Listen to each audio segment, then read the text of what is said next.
Normalized.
Hallo, hallo, hallo, hallo.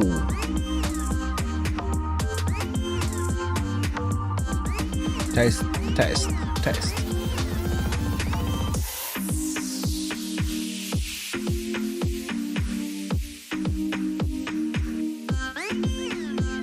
Normalerweise sollte es jetzt um 7:30 mit der Pre-Live-Show.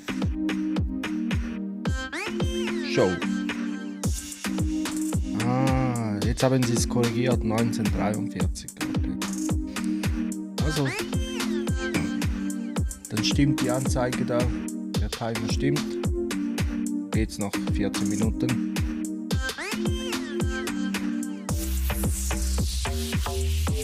Dann warten wir noch 14 Minuten.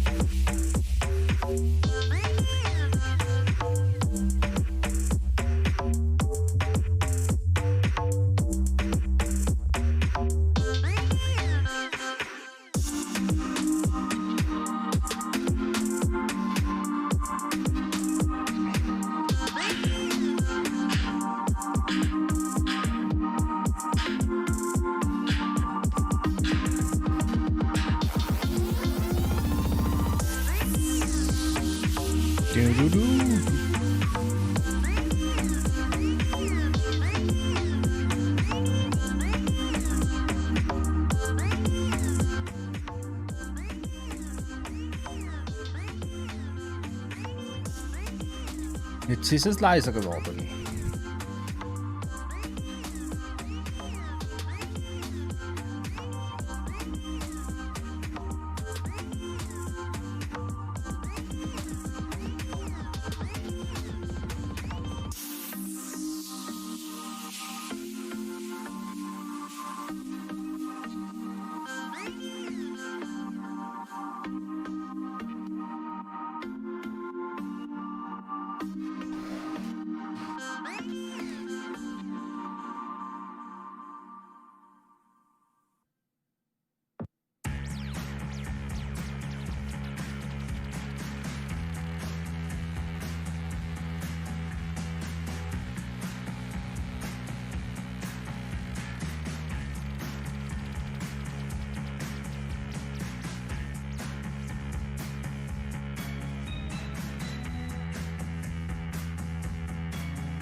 Hallo?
So,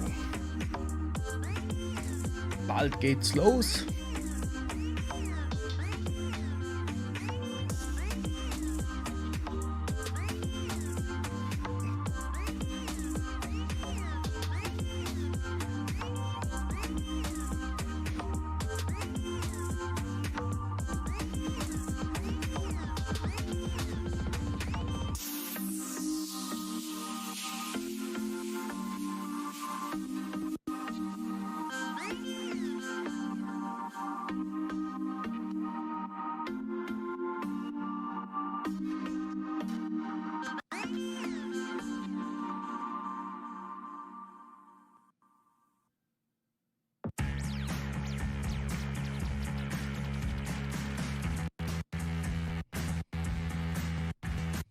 Ich hoffe, es stockt nicht während der Live-Übertragung.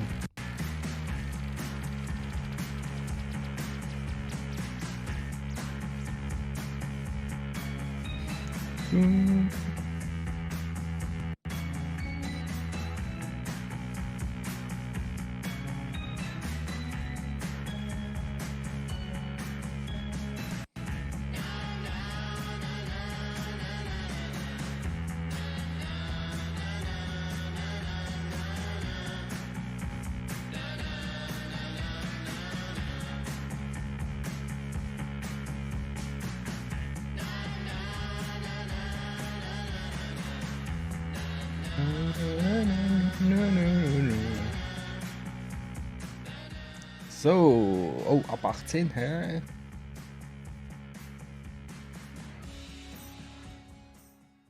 Hello and welcome to the Gamescom Opening Night Live 2020 pre-show. I'm Kyle Bossman, and this is my hot and stinky apartment.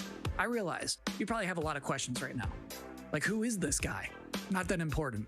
Is this the show? No. Just to be clear, this is the pre-show. This is you and me for the next 20 minutes getting excited about Opening Night Live proper, the big show. That one is going to look nice. That one's got Jeff Keighley. That one's got a budget. It's going to be fancy looking, not like this. And then you might be thinking, wait, is the next 20 minutes just this guy with his headband talking to me about stuff? No, 20 minutes. It's going to be some of that. 16. But most of the show is trailers. We have world premiere trailers right here for the pre-show. If anything, my job is just to smile at you and fill time in between trailers. In fact, we should, I think, start off with a trailer. We'll talk about Opening Night Live. It's going to be big and fun and awesome, but I feel like the best way to kick off a pre-show is just to get right into one. Our first world premiere trailer is a game that was just announced earlier this year at an Inside Xbox event from Bandai Namco. This is Scarlet Nexus. Bandai Namco. Okay. Have to be prepared for anything. Intruders were just detected.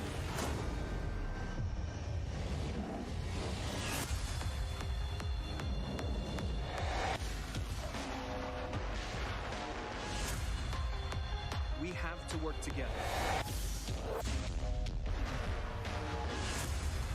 Or the world will be destroyed. We have so many different powers. Let's do this. Oh, Nico. You have your ways of doing things, and I have mine.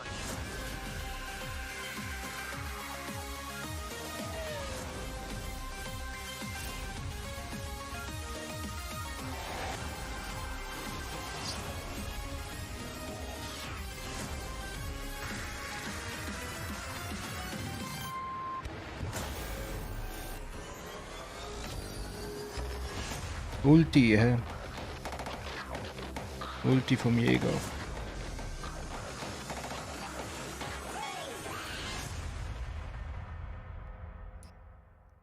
Sieht sehr abgespaced aus.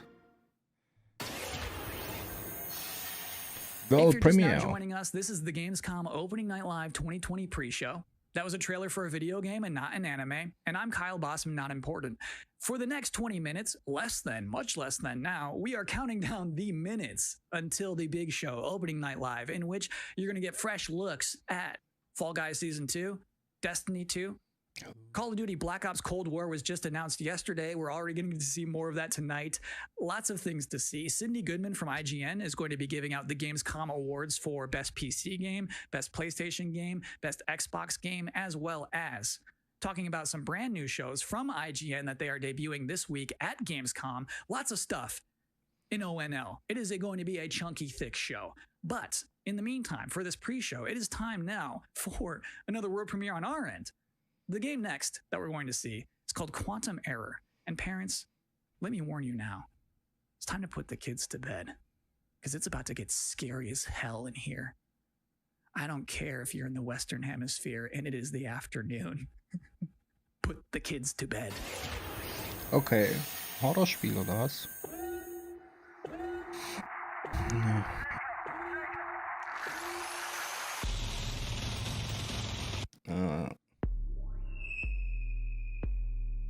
Oh, PlayStation. Finally, we did it. That artifact you recovered.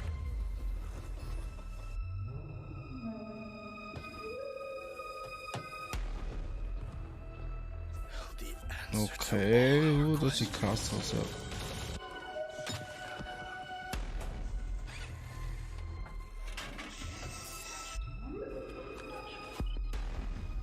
We can control them now.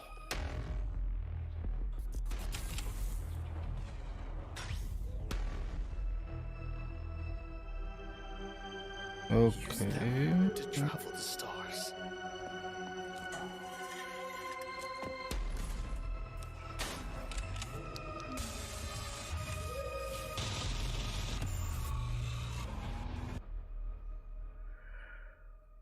Humanity's reach will be infinite.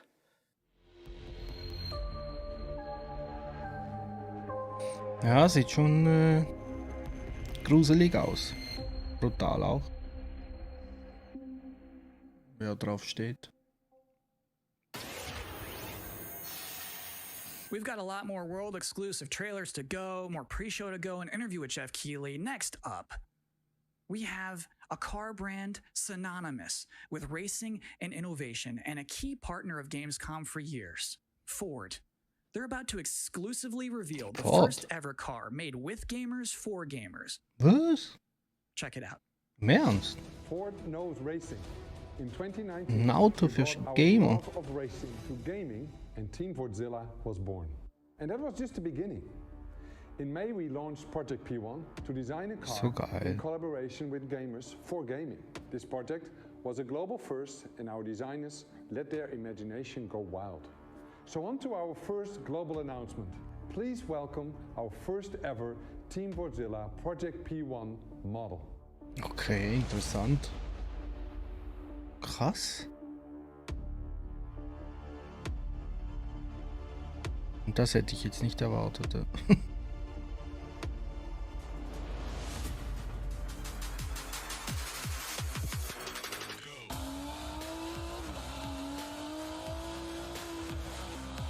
Ist das von Gran Turismo oder was?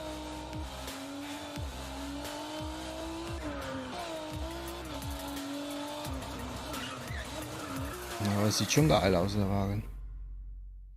And now our second global announcement. You got us so excited with Project P1 that we are now committing to make a real-world version of this groundbreaking car. Okay. Das habe ich jetzt nicht If I erwartet. didn't have games, I guess I would just be writing a lot more. Video games and writing are absolutely my two favorite passions, and Geiler I just Stuhl. managed to combine them into a Cyberpunk. job. So I feel like, honestly, I probably would have finished a couple of books.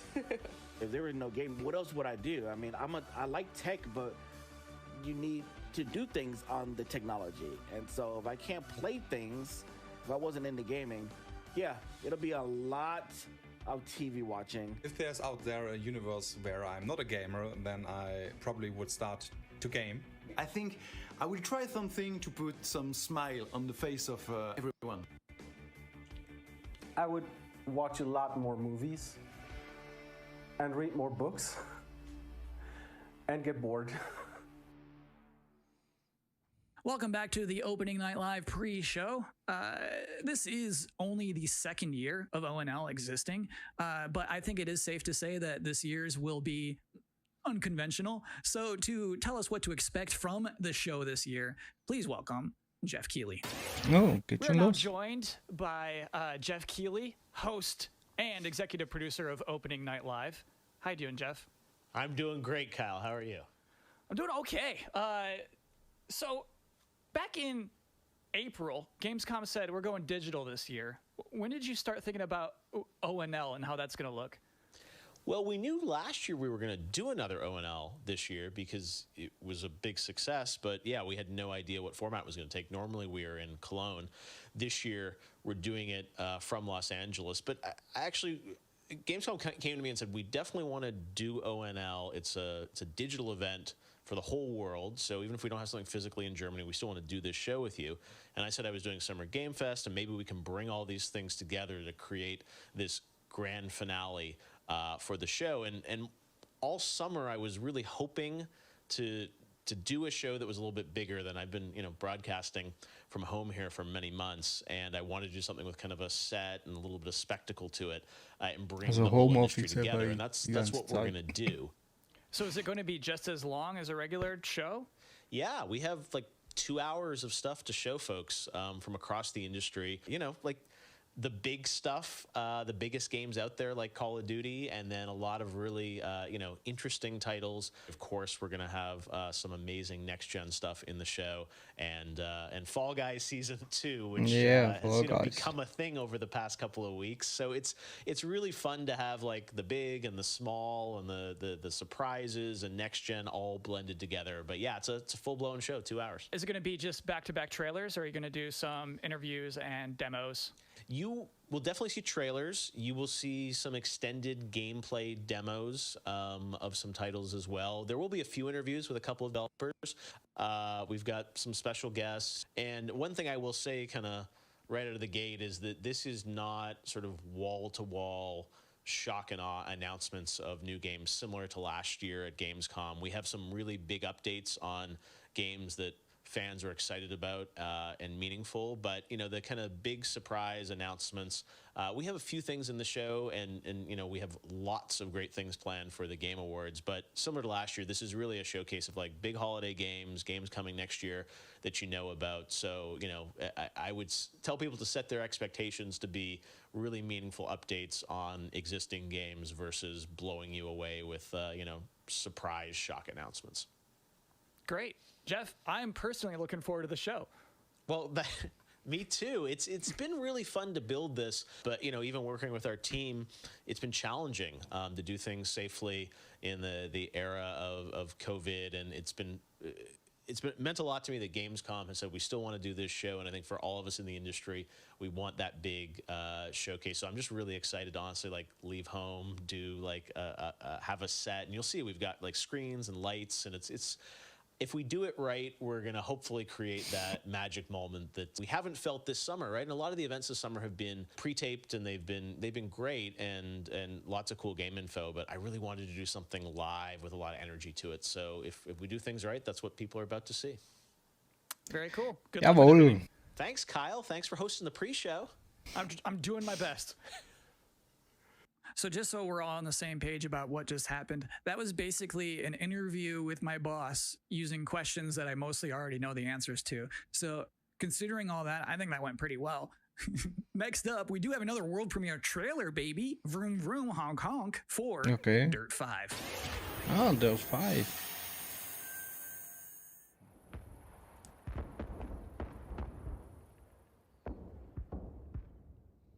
Das hatten sie doch aber angekündigt gehabt, oder? Glaube ich in der Xbox Schlag mich tot Show da. Oh, geil.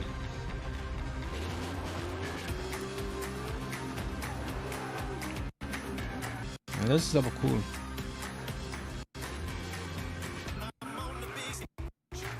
Nein.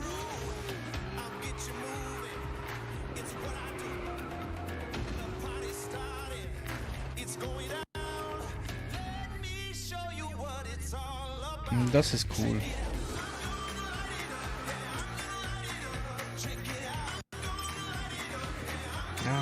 So geil. Kann man bewerten, ja. Der geilste Track baut. Boah.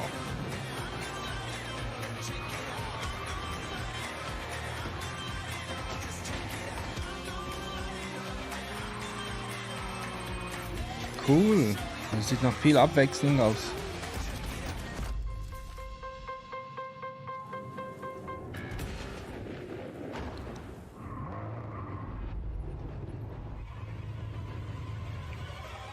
Und das Geile ist eben alles mit echten Autos. Also echte Marken und so. Sieht cool aus. Oktober. Immerhin nicht November. So you think like a vampire bit a car and sucked out gas? To be continued. It is now time for the part of the pre-show that I've been reading your live comments. I see them right now. Everybody's blowing up, demanding Kyle's 10 reasons to be excited for opening night live. Well, let's kick it off. Reason number 10 to be excited for opening night live 2020, feeling excited for next gen again. Number 9, Jeff Keighley wardrobe reveal. Number 8 reason to be excited for opening night live 2020, Destiny trailers are usually pretty good. Number 7, it will mean this pre-show is finally over. Number 6, Call of Duty Black Ops Cold War. Number 5 reason to be excited for ONL 2020, Shadow Drops.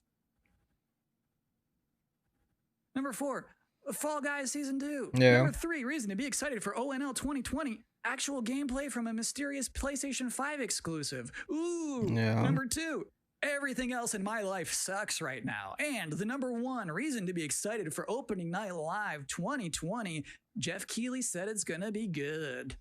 We have one final world premiere trailer to show off. And this trailer is an announcement of a Switch version of a popular game from 2018 that can only be described as Dinosaursy. Enjoy. 2018. Ah, Jurassic Park. Things are going to turn out differently, huh? Well, the ones before you did too. Boah, wenn ich die Musik They höre, believed that they were in control. And komme ich control, Gänsehaut über. well, here's the thing. Humanity is desperate for it. We are seduced by it. Das ist sicher ein cooles Spiel für unterwegs. You see, life can be tenacious and stubborn. Life will not be contained. And what makes us such unique creatures is knowing the power of what we're up against and still believing that we can win. Scheiße, ja. November, noch ein November-Spiel. Ei.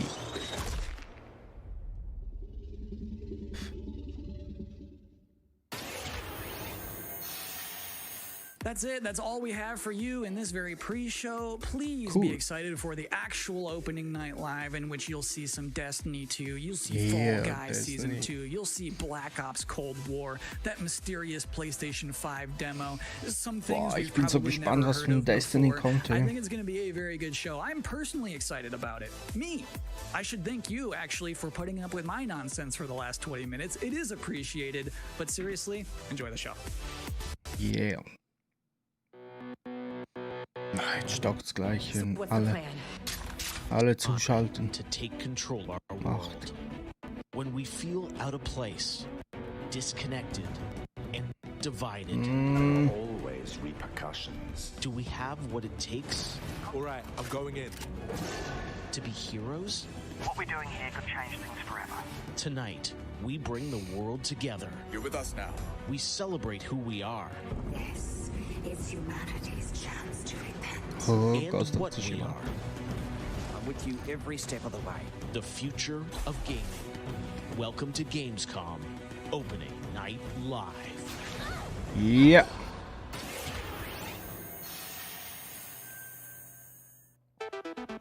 Hello, everyone. I'm I'm Jeff Keighley, and welcome Mit to Bühne, hä? Gamescom Opening Night Live 2020.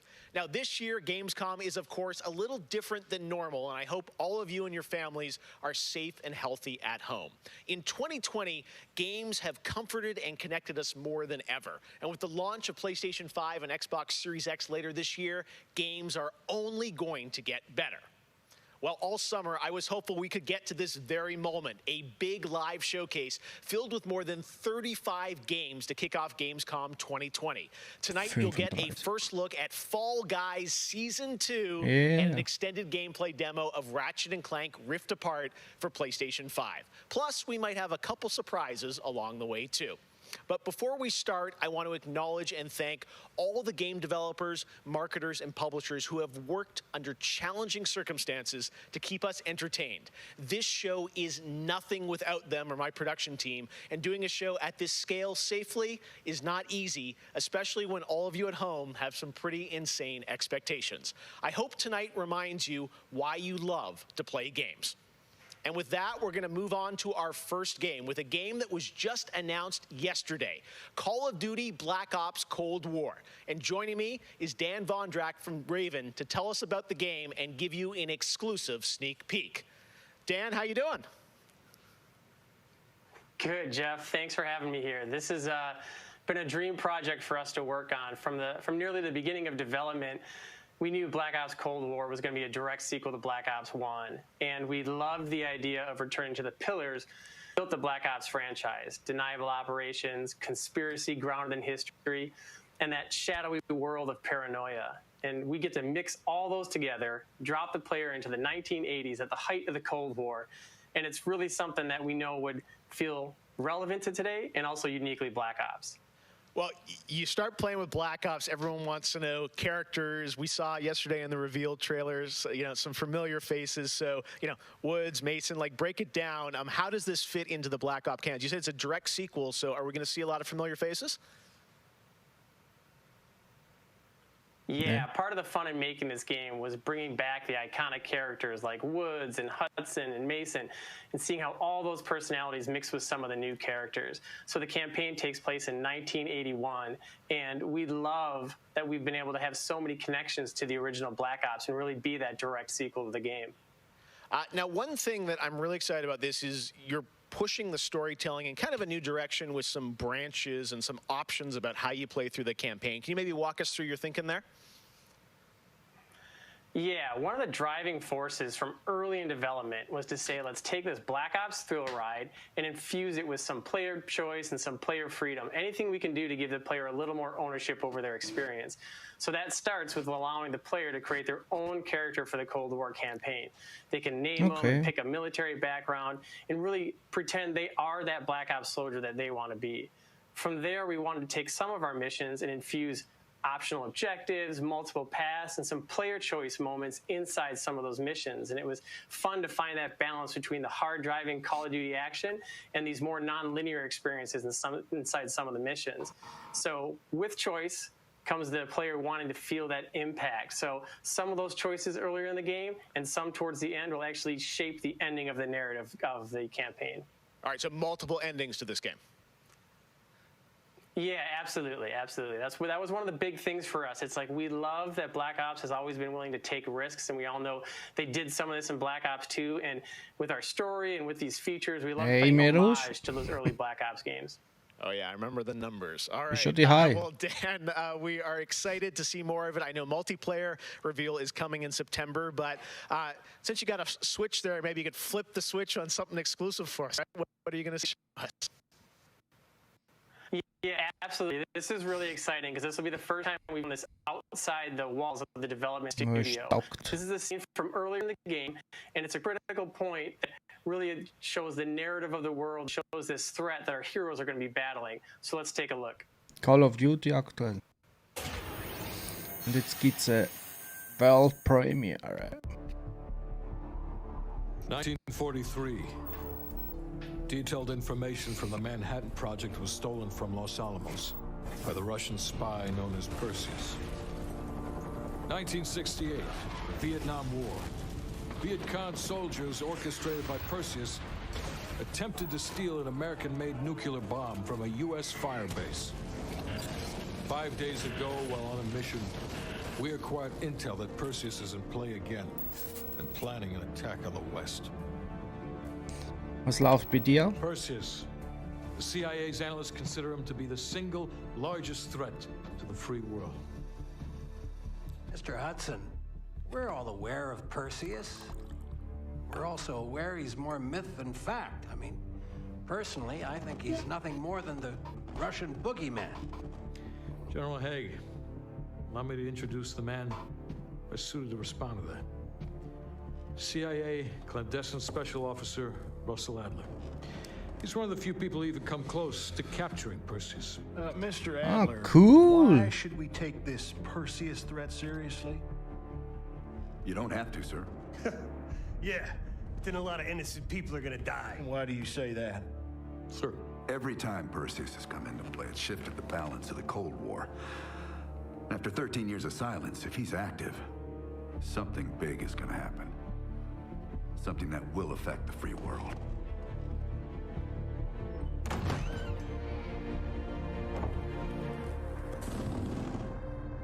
Mr. President. Mr. President. Sir. Mr. President. Mr. President, this is Jason Hudson and Russell Adler. I know their names. Who do you think approved their last mission? Is the threat real? Yes, sir, we believe it is. Can you stop Perseus? We can, sir. I've already submitted the requisition for my team. Sir, their requests are highly irregular. Most likely illegal if the press gets a hold. What the hell are you talking about? Do you know who we are? Every mission we go on is illegal. Sergeant Woods, plausible deniability is the backbone of our work. Al, we're talking about preventing an attack on the free men and women of the world. Give Mr. Adler whatever he wants. Gentlemen, you've been given an important task. Protecting our very way of life from a great evil. There is no higher duty. There is no higher honor. And while few people will know of your struggles, rest assured, the entire free world will benefit. I know you won't fail us. Okay. Interessant. Tonight, we have some new game announcements for you guys as well, including this one, a new next-gen narrative action-adventure game from Reflector Entertainment in Montreal. It's called Unknown 9. The game tells the story of Haruna, a woman raised on the streets of India and haunted by visions of her own death. Haruna struggles to understand her mysterious innate abilities to manipulate the unseen. Check out this first look. Das sieht interessant aus. Für Next Gen, hä?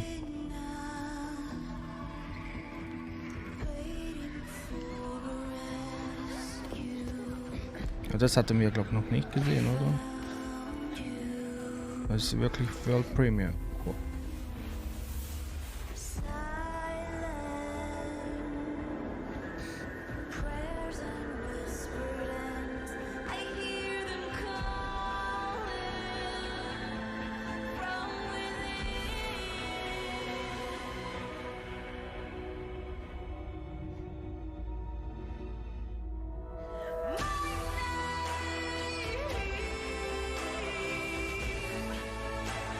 Cool. Aber leider kein Gameplay. Schade. Oder doch? Nö.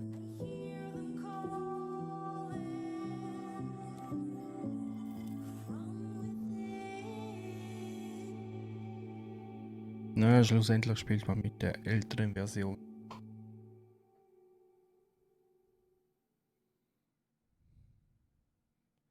PC Next Gen General. Okay. Ja, sieht schon so aus.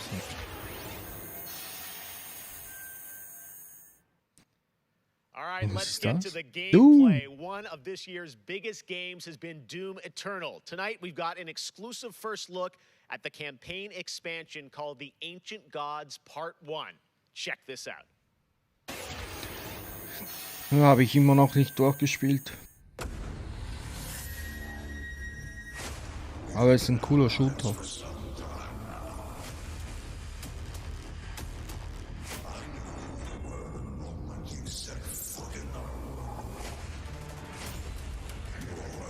Ja, unter Wasser.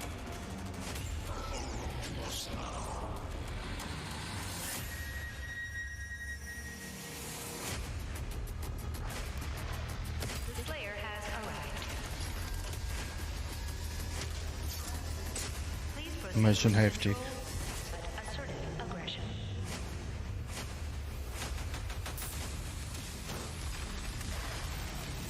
Das ist der Endboss.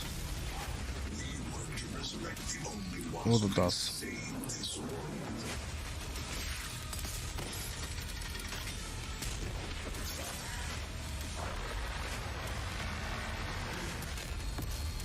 Boah.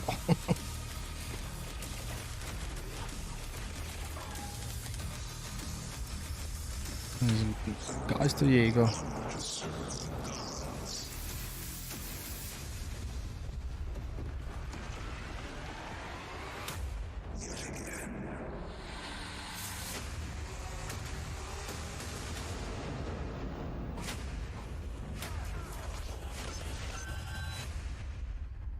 Oktober.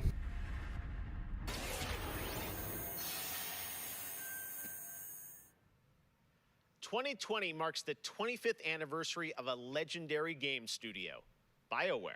Tonight, Casey Hudson and the team wanted to give everyone around the world a little taste of what's next. Casey, over to you. Hey, Jeff. It's great to see you again. You know, 6 years ago, we were on the stage with you at the 2014 Game Awards, accepting the Game of the Year for Dragon Age Inquisition. And since then, we've been imagining new ways to use next-generation technology to bring the world and characters of Dragon Age to life. We're still in early production, but we thought it was time to give you the very first look at how BioWare's passionate team of developers are crafting this very special game. Dragon Age. Jo.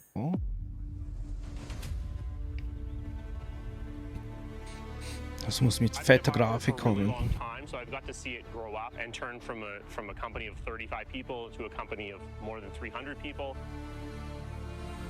There's amazing people in the industry. There's amazing stories to be told with other people. I love that character so much. It's awesome.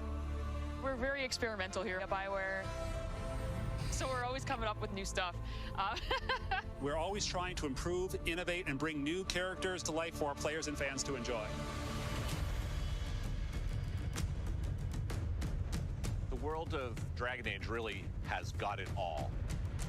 It's got frontier stories, it's got mystery, it's got hard-boiled detective stories. Ah, wie hieß das Spiel von denen, wo es so gefloppt hat? You really feel like you're the hero in the Dragon Age world and you're saving people. Dragon Age to me is a wonderful world to play in. I am really excited about the future of Dragon Age. This is an original world, original flora, original wildlife, original architecture. That makes it fun to explore and discover. In the next Dragon Age, you get an opportunity to see new things, new places, and interact with people who Also es wird ein neuer Teil sein, ne? Kein Remaster. We're working on now. We want to tell a story. What happens when you don't have power? What happens when the people in charge aren't willing to address the issues? The things that you can expect in the next installment are going to be stories that focus on the people around you and the friends and family you make. Something that we'll be able to look forward to in Dragon Age is a really close relationship with game characters who really become real for you. We want characters to either be loved or hated. One of the best examples of that is Solus. Half the community wants to kill him, half the people want to marry him, then another part want to do both. They call me the Dread Wolf. What will they call you when this is over? BioWare and EA has been one of the forerunners in using motion magic technology, and that makes it way more realistic when you're looking at the characters and the way they walk and move and interact in the world. Players want that suspension of disbelief that this wonderful collection of digital pixels is actually a living, breathing soul. No, it's okay. That's the good kind of rumble. I actually design bosses. I help with the creature design team as well. So I do all of like the big threats that you have to go up against. Schon krass, wie Spiele entstehen. Choice is a big part of what Dragon Age is as a franchise. The decisions you make can affect change in the world. Decision making can mean that a party member lives or a party member dies. And it means owning your outcome and reactivity to the choices that you do make. I just love the possibilities that Dragon Age offers us, and I'm excited to explore a lot more of them. To me, that potential is what gets you up in the morning. It's a fantastic Anthem war das, genau. Anthem. every time. Was so gefloppt hat. Aber das wollen sie ja neu machen. Aber nach Dragon Age. Next up, it's time for Denk something ich. special. Oh, zurück in die Zukunft.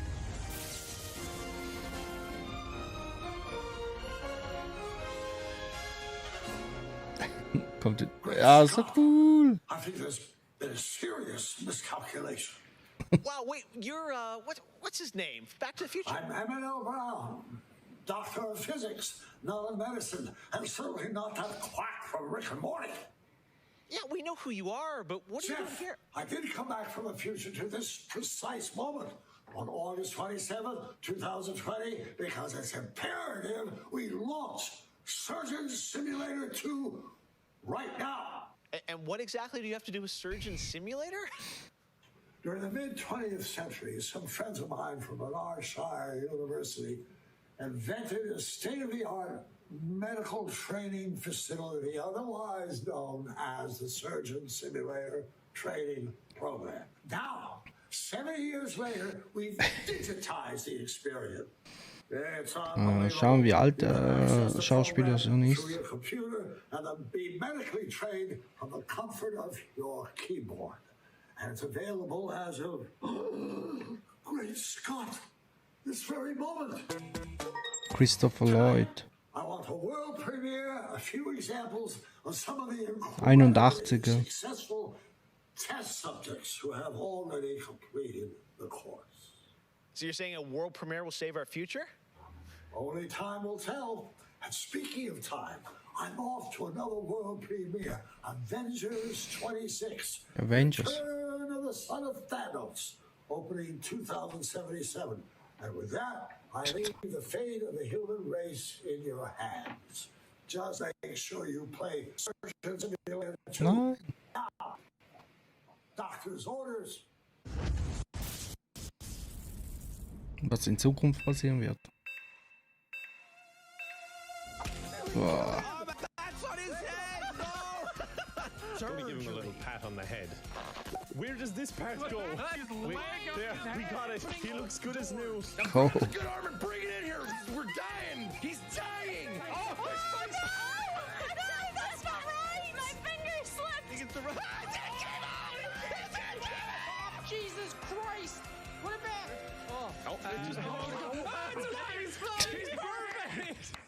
Out now. Okay. Cool. Doc Brown introducing Jacksepticeye playing Surgeon Simulator, only on opening night live. All right, well, if you thought that crossover was kind of crazy, wait until you get a load of this next game announcement that I don't think anyone probably saw coming. Check this out. Check this out.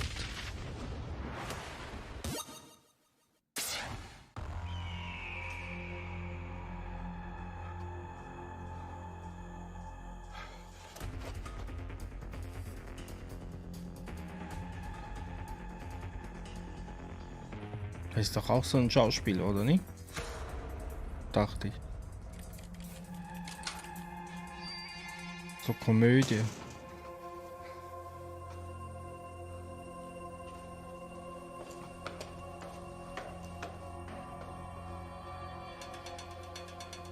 Ist das Ingame-Grafik? Quasi.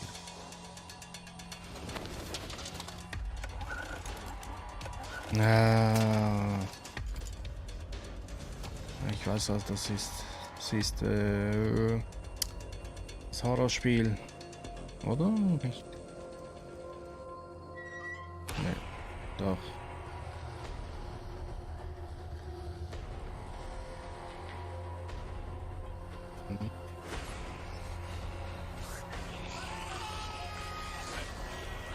In 2D.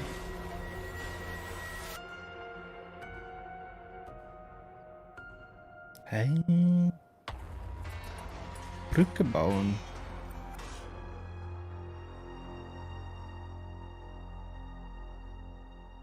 Okay.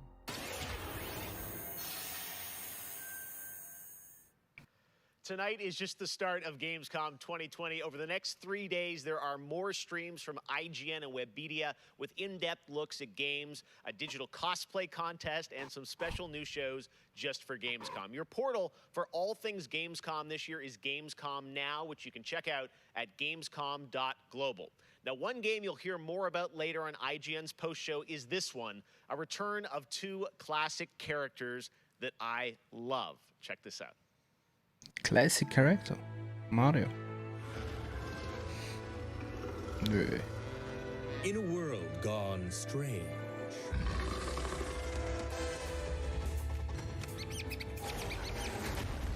One elite force stands against the darkness. Ah, das ist der Hund da.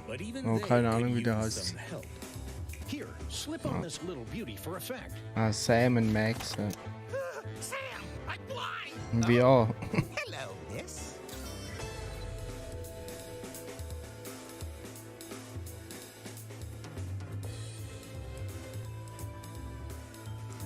Sicher lustig. The return of Sam and Max. Yes. All right. And now it's time to say hello to my wonderful co-host for ONL from IGN. Please say hello to Sydney Goodman.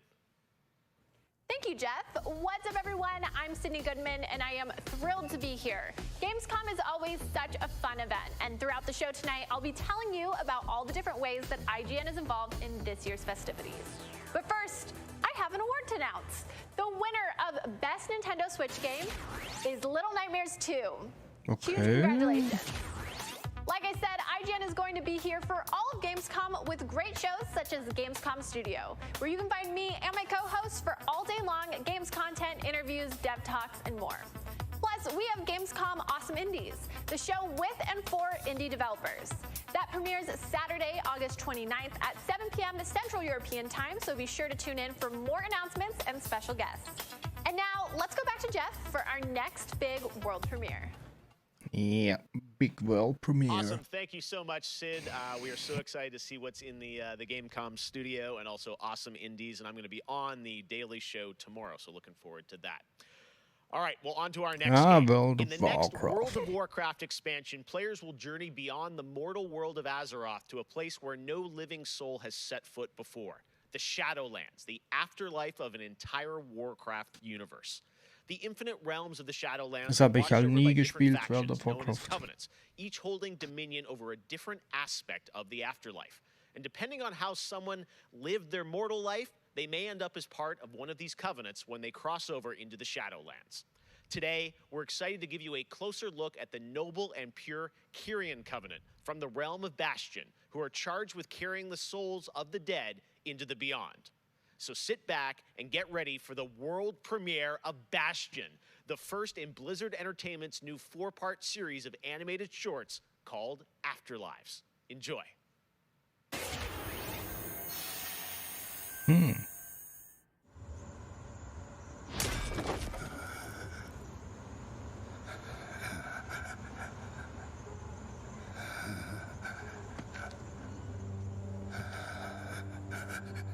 Der war doch auch schon jünger, nicht?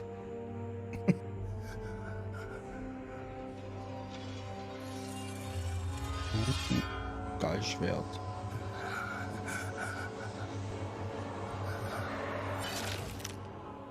Light, save my soul.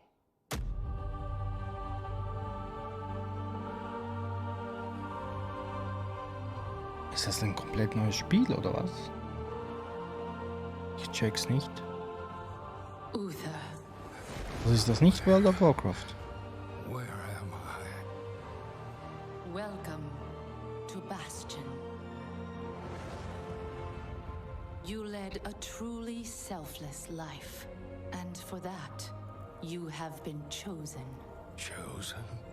To shed your mortal burdens and join the ranks of the Ascended, serving to ferry the souls of the dead unto the Shadowlands. I serve Ah, the doch. light, and my work Doch, is eben. not done. World of Warcraft. That must be. There is no evil here. The darkness was sealed within the maw long ago. You're wrong. He destroyed my home, murdered my people and my king. He must be punished. You are an aspirant now. You must accept your new purpose and purge yourself of this desire for vengeance. What I desire is justice. Rectified, okay. Devos, why are you training this soul? It is beneath your station as a paragon. He cannot let go.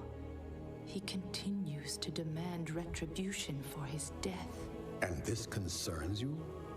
Many souls take eons to ascend. Yes, but this one seems broken, Thenios. Unlike any soul I have seen. I have begun to wonder whether he was deemed worthy of Bastion. By mistake. Be careful, Devos. I would not let the Archon hear such a thought. In time, he will forget. Trust our ways. Trust the path. Die Story hört sich spannend an. Devos, how long must we train? Until you are ready to ascend. And what is keeping me from ascension? Nothing but the memory of your mortal life. How can I forget when I can still feel his blade? Whoa. Your soul is wounded? Who did this to you? He was my student. He betrayed us all. Show me. Hey.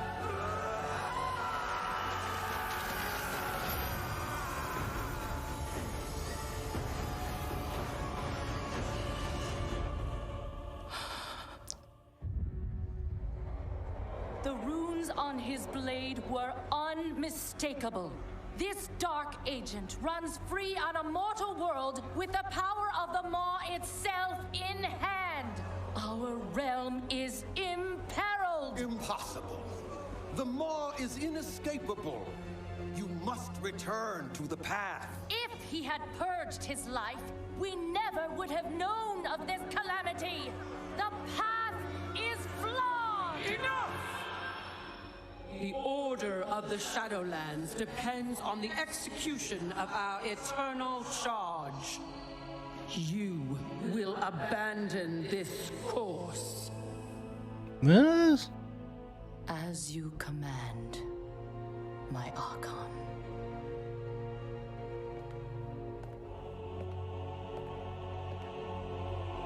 Wird die jetzt auch böse oder was? Uther, the time of your ascension has come. Ah, jetzt rächen sie sich. Thought I was not ready. Do you wish to see him punished? I do. Then prepare yourself.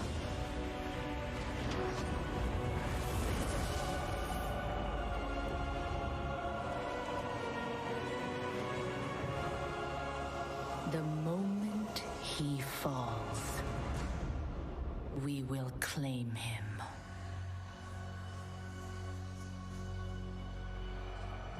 Haben sie jetzt die ganze Geschichte erzählt oder was? Warum ist er jetzt tot? I see. Only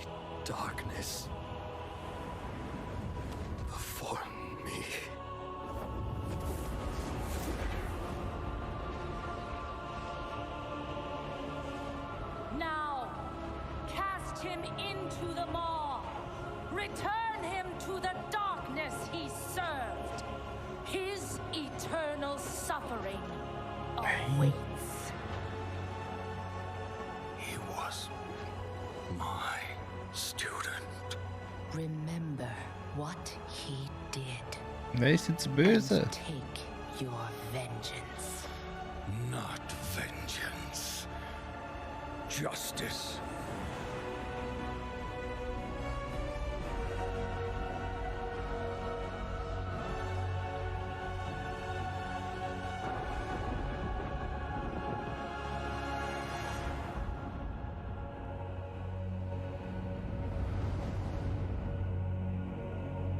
Okay. Das ist ein cooles Ding für die World of Warcraft Spieler. All right, hope you guys enjoyed that exclusive look at Bastion. Now, we know many of you can't wait to experience Shadowlands, and our friends at Blizzard want you to know the wait is almost over.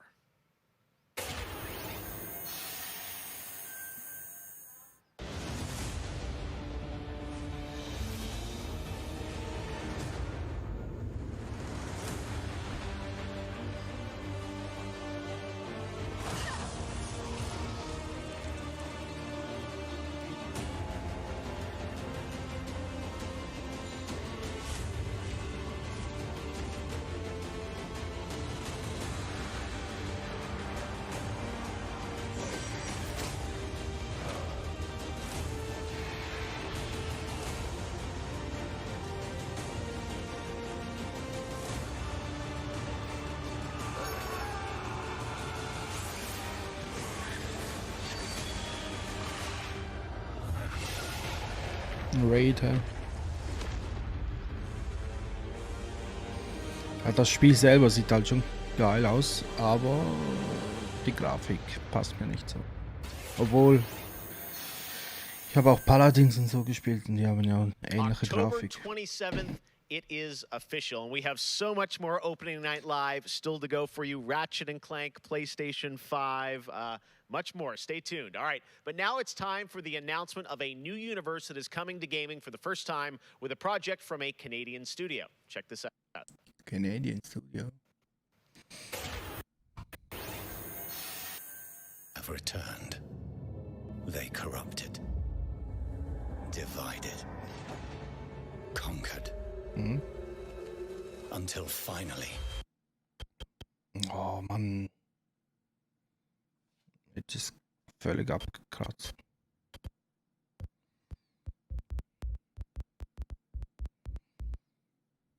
Okay. The gates of Rome with jetzt war es, glaube ich, wieder gut. with Oh Mann. open, meaning eternal. Wahrscheinlich allgemein ins Problem. Spät ist 8:30. Mein Gott. 0,2 FPS pro Sekunde. Ja, schlecht. Ja. Jetzt, nein, jetzt, nein. Switch, Xbox One. Keine Ahnung, was das war. PS4. I had some masked fun with Mein Gott. Crash, of course, let's bring him out, everybody. Crash Bandicoot. Alle schreiben lag. Lag. Where? Schade. Das ist halt immer das Problem von so Live-Show, Übertragungen, wo weltweit ausgestrahlt werden. Ja, krass. Schade.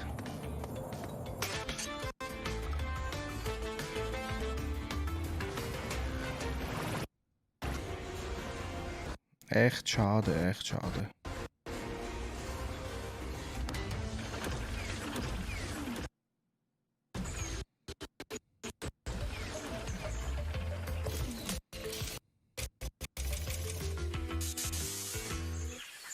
To tell us more about what we just saw I'm joined by Lou Studdert from Toys for Bob. Ja, das wird nichts. Ich hoffe, die bekommen das noch hin. Jetzt haben wir noch nicht groß was verpasst. Around Cologne, but what he was play in Crash 4 narrative. Yeah, so in time to. Oh Mann.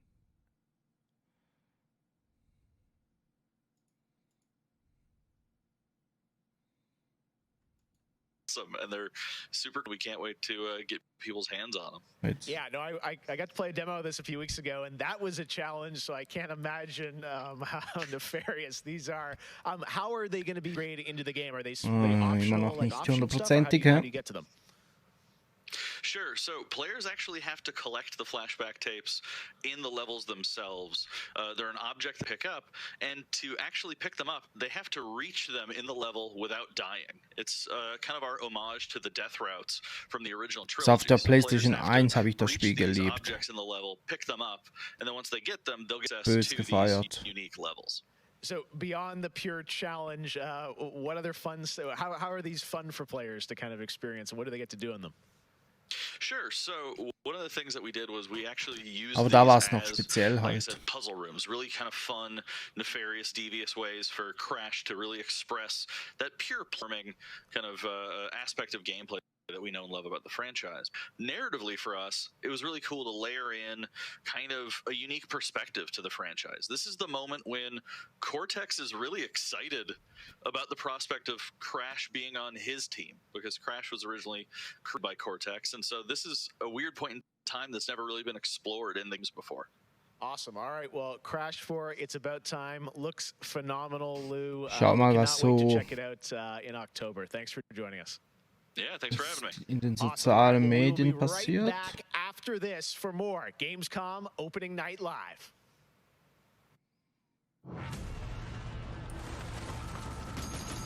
Okay. I have become terror. The unseen predator. A rupture that obliterates without Ein bisschen warning. Star Wars.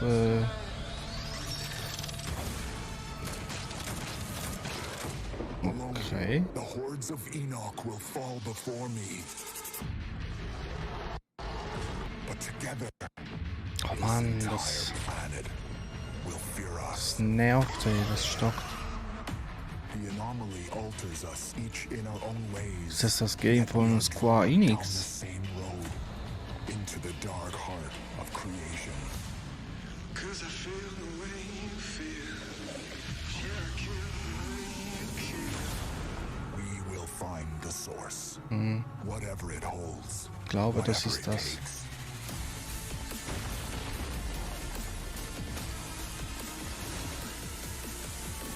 Ja. Ja, das ist das.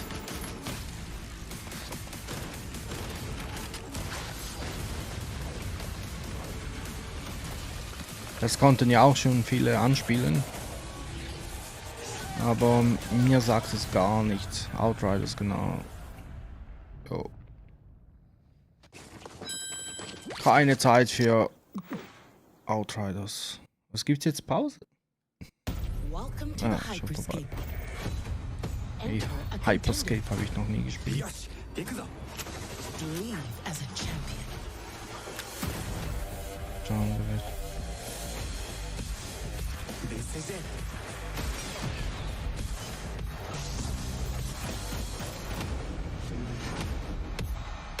Time to party.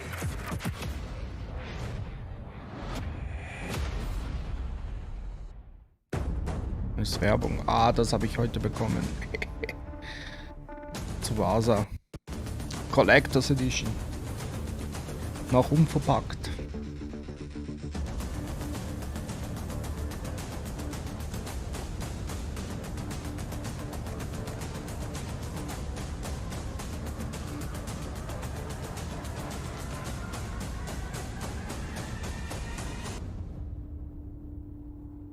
Ich hab's heute bekommen. Welcome to Necromunda. I can see you're new here. Let me get you up to speed. Ja, das sind Werbungen, ne? Jetzt von aktuellen Spielen. Deep underground, where we ain't causing trouble, but are rich boys and girls, no matter how loud we are. And do we ever make some noise? Every Orlok says they could shoot the tail off a lashworm, and they'd splash your head from 20 paces for saying they couldn't. I don't want to say immortal, but when their armor, blood, skin, and will are of iron, it's a potent combo. Why would someone like you want to know about an all-female gang of was ist das für ein Spiel? drug dealers, killers, cloners, and... Oh, makes sense. And Escher will cut you up just for the fun of it. Goliaths are big. That's it. Anything smaller than them doesn't deserve to live. And they're just as happy filling you with lead as they are smashing you to pieces with a power maul. Now, mixing that whole pot together in a place like this, you can imagine what happens. Chaos. Gang warfare. Ist das ein PvP-Spiel oder was? Hell, sometimes just for fun. So, think you're ready? Necromunda Under Hive Wars comes to PlayStation 4, Xbox One and PC on September 8th. Ok. O futuro dos jogos, além de realidades virtuais extremamente fidedignas e realistas, eu acho que também se encontra em formas mais expressivas e absurdas, quebrando cada vez mais esses paradigmas de formato de videogame que a gente tem e sendo usado mais do que nunca como uma ferramenta de expressão Ist das artística. jetzt Werbung I oder envision was? the future gaming to be quite bright Ich glaube, and das ist quite Werbung. Ne? online. The next generation of console will clearly allow AAA and indie developers to build more creative-driven games that I hope will cover more diverse subjects. I want to play all kinds of stories about people and places, both real and imagined. I want comedy games, I want autobiographical games. I really want to see what people can do with the medium. Pro futuro dos games, eu vejo uma evolução obviamente gráfica, mas eu vejo ainda mais evolução na inteligência artificial e na maneira com a qual a gente interage com os games, tudo em busca de experiências mais imersivas.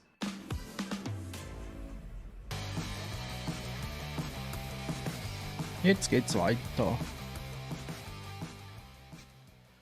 You know, one of the things I love about opening night is that we can show you the biggest games in the industry and also smaller titles that should be on your radar.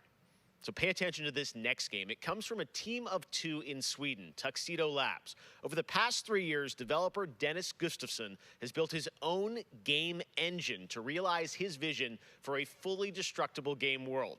What he's building has absolutely blown me away, so I asked Dennis to prepare a special trailer just for tonight.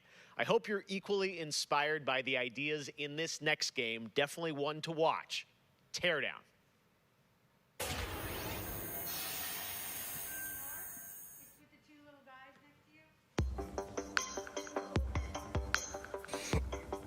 Was ist das? Ein Lego-Spiel, oder?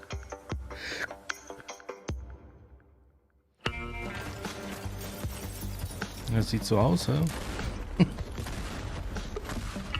Lego meets Minecraft.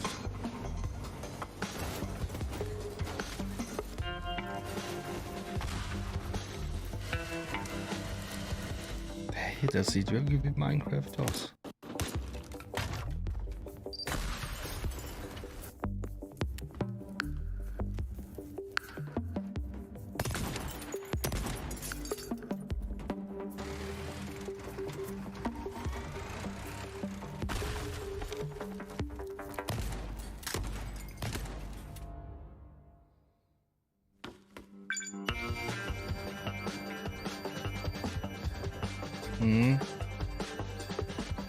Interessant, interessant.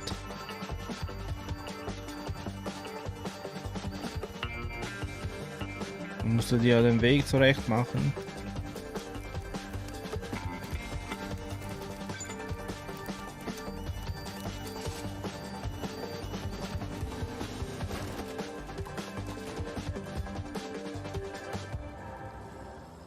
Und dann explodiert alles, oder was? Okay. Gefällt mir nicht. Last year at Opening Night Live, we announced Little Nightmares 2 to the world. Well, the team at Tarsier Studios hasn't shown anything since, but that changes right now. Here is a first look at the gameplay of Little Nightmares 2, which is coming next February, with more to come throughout the week at Gamescom, including a live demo on Gamescom Studio tomorrow. Okay.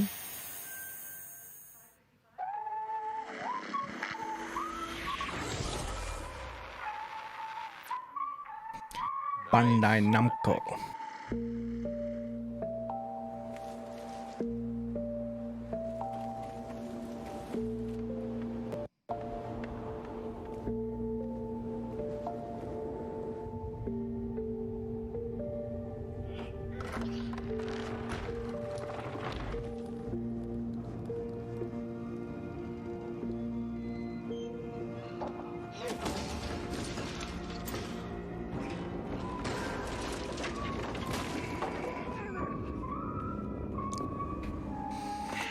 Little Nightmare.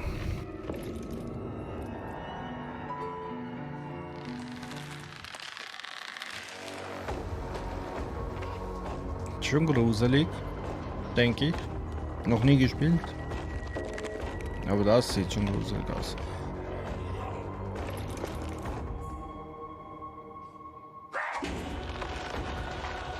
Krass.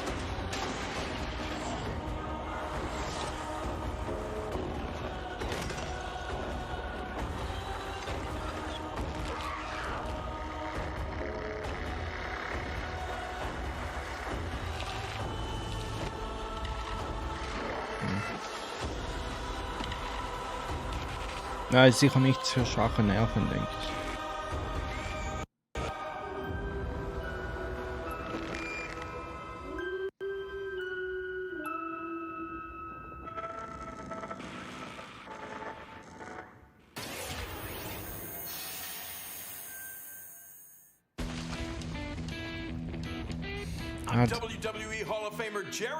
Battlegrounds, das ist so mit kleinen Männchen und großen Köpfen.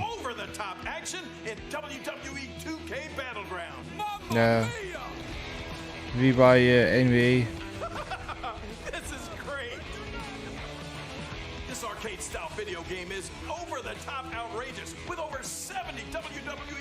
Das sind lustige Spiele.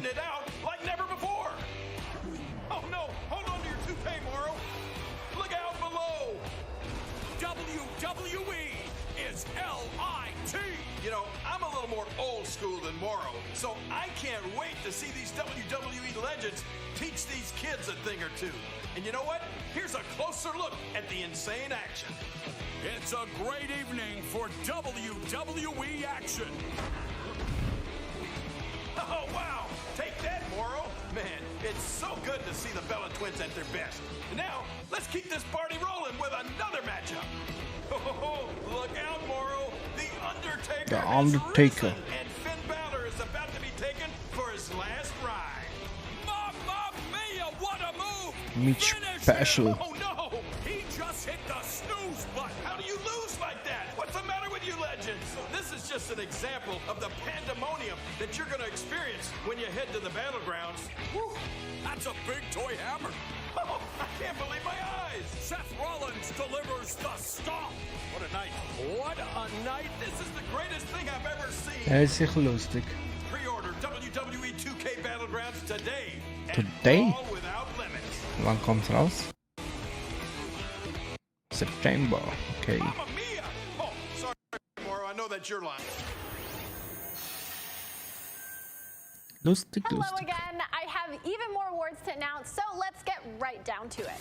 The winner of Best Action Adventure Game is Watch Dogs Legion. The city needs a Hä, resistance. ist ja gar nicht rausgekommen. It starts with you. What do you say? Und kann man da schon einen Preis gewinnen? James Bond, ja.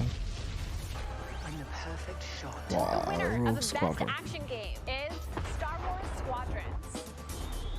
Auf das freue ich mich auch. This is gonna be close. Sind das wahrscheinlich so vor den, was noch The winner of the rauskommt. Best Multiplayer Game is Operation Tango. Operation Tango. Weil für Switch war ja auch Nightmares 2 da.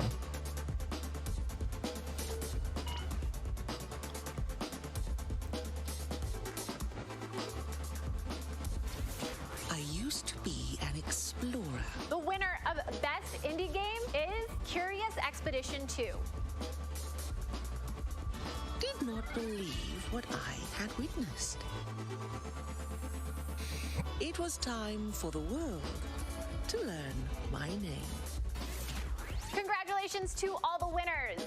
As I mentioned, IGN will be here for all of Gamescom with great shows and new ways for you to get all your gaming news. Check it out. Gamescom 2020 is the heart of gaming, and you can keep to the beat right here on IGN. We've turned the single biggest show in gaming into 5. Gamescom Now is your virtual show floor with up-to-the-second live coverage. Gamescom Daily Show, Gamescom's first ever late-night talk show, our Gamescom Awesome Indies Show, the freshest deep cuts in indie gaming, and finally the Gamescom Best of Show, including the Gamescom Award. Gamescom 2020 is available on IGN and wherever you stream Gamescom Now. Ja, IGN. Gibt's als Sender. And now it is time to talk about that best action game winner, Star Wars Squadrons. This is a new immersive space combat game from Motive Studios that delivers the ultimate Star Wars pilot fantasy. We've missed those. In Squadrons, you'll suit up and fly for both the New Republic and the Galactic Empire across intense 5v5 multiplayer battles, as well as an all-new, authentic single-player story set after the events of Star Wars Episode 6, Return of the Jedi. Today, we'll get a glimpse at what Squadron's story has to offer by taking a brief look at one of the single-player missions featuring some light narration by the Motive team. Let's check.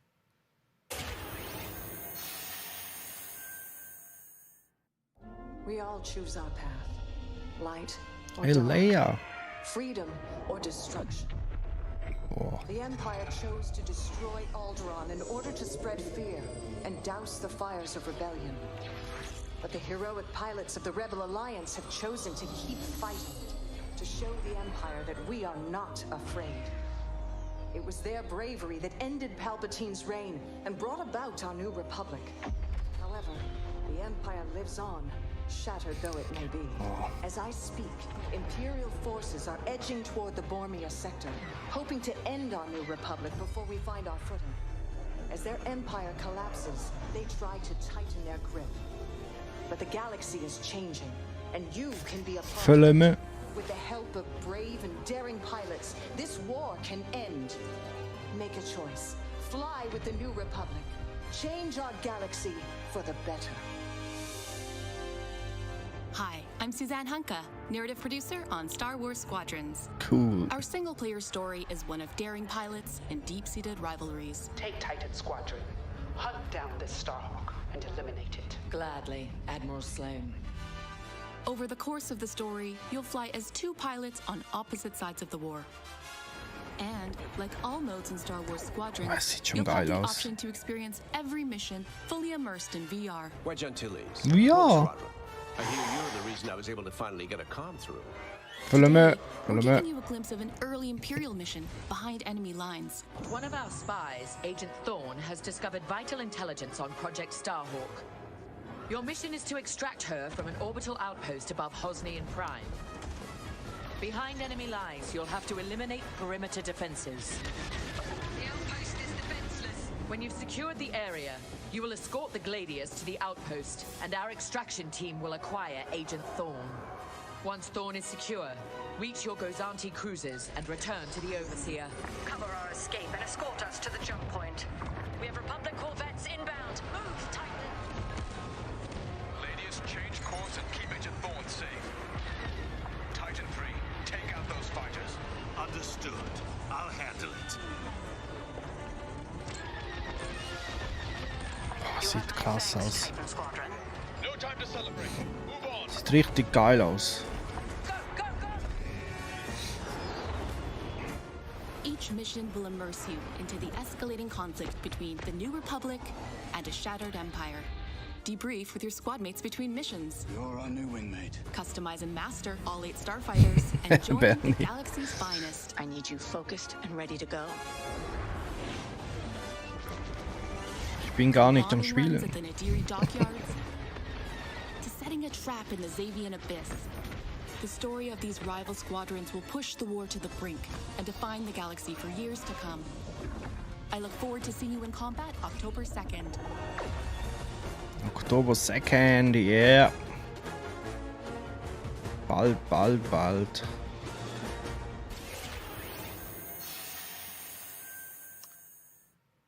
That is not all EA has to share from a galaxy far, far away today. At Star Wars Galaxy Edge, you can enter the world of Batuu, where you can visit Oga's Cantina or jump into the Millennium Falcon on a run to Smuggler's Cove. It was this incredible adventure at Disneyland Resort and Walt Disney World Resort that inspired The Sims' latest game pack. Check this out. Sims, oder was? Was hab ich? Oh. Im Ernst?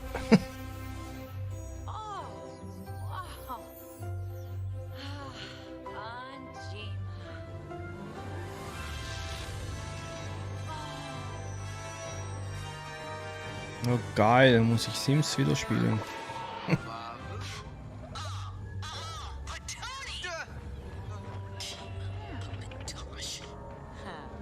Krass.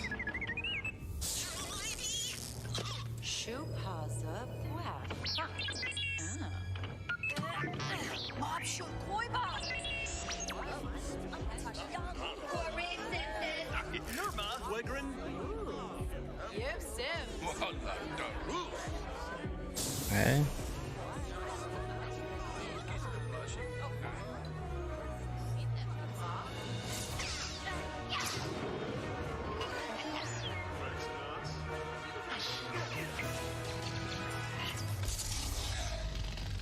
Das sieht cool aus, ja.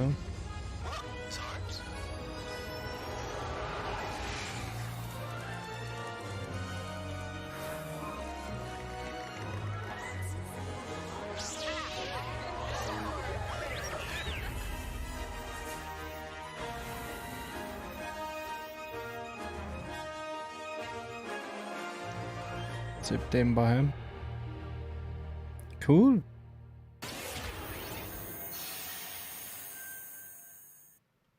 There is even more Star Wars to come later in the show. Lego Star Wars, the Skywalker Saga is up, and as we move into our second hour, we've got Fall Guys Season 2 still to come, the reveal of that, which I can't wait for you guys to see. And of course, a gameplay demo of Ratchet & Clank Rift Apart for PlayStation 5. But right now, you might remember this next game from Annapurna Interactive from last year's Microsoft E3 event. And today, I'm excited to share a new announcement from the team. This interactive thriller about a man stuck in a time loop is one of this year's most intriguing indie titles, and now they've added an absolutely all-star cast to the game. Here's a whole new look at 12 minutes.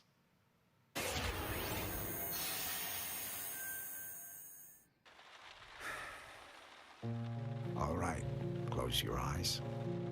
I want you to think of a flower. Nice. Colors its colors. Now I want you to imagine it changing, moving backward, returning to its bud. Das sieht man, oder was? Think of that bud, unopened. Hey. Look at it as a whole, then silently repeat these phrases. May you be free from suffering. May you be free from fear. May you know peace and joy.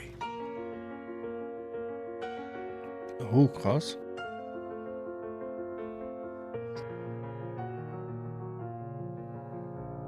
Krass, mega Schauspieler.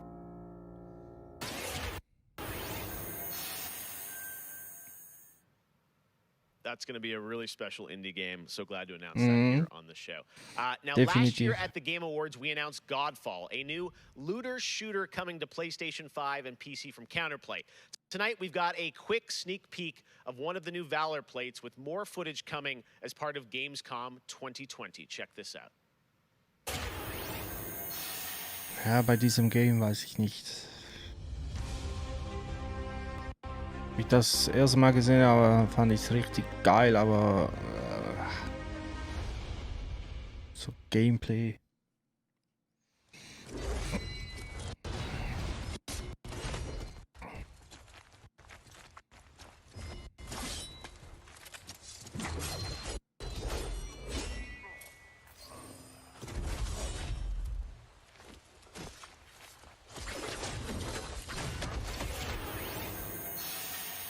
Okay. We have much more O&L to come. Exclusive looks at Lego Star Wars, The Skywalker Saga, Fall Guys Season 2. Wait until you see what the Mediatonic guys are up to, and so much more. But first, I'm sure you saw that earlier this week, Heart of Deimos, Warframe's newest expansion, was released on PC, Xbox, and PS4. And today, it's also on Switch, all platforms. Here's a look at the Heart of Deimos. Warframe. Expand. Explore. Tear the veil asunder. Subvert new territory to our sovereign will. But that was what it wanted too. It raged unchecked through metal, bone, flesh. Life. Okay. We are infested with it.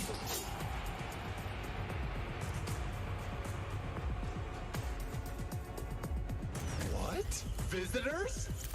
Now, the gateway is failing. The jaws close.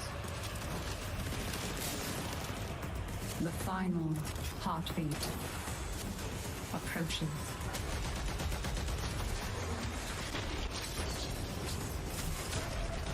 Have you tried turning it off and on again? Ist das Anthem? Before we fall, we shall scream. There is one who will hear the heart of Deimos.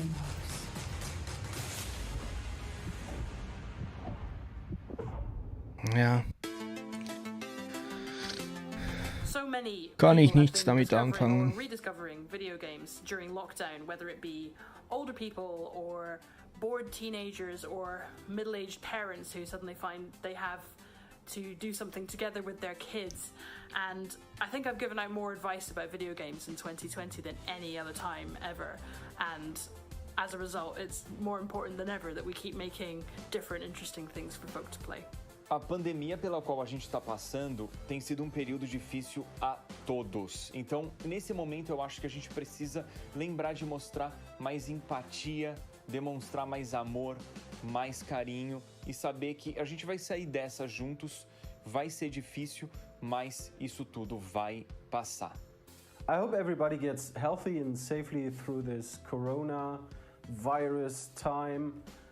Care about other people and wear your masks. Jogos são, na minha opinião pessoal, a forma de arte mais incrível de se expressar.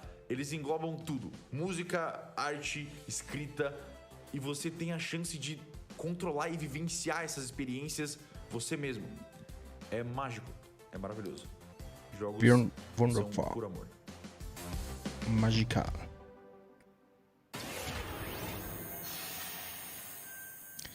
World Premiere.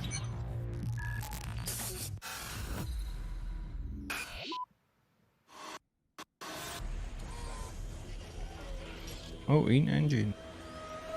In-Game-Spiel, Ding. Oh, komm bitte.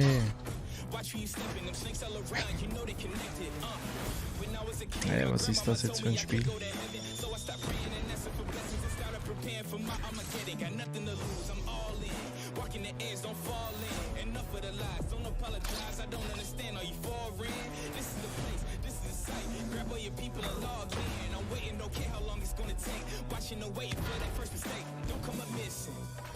Checking the list.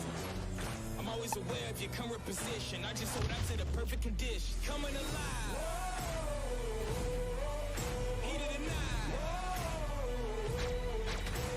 Ja, was muss man hier machen? Ist das Overwatch oder was?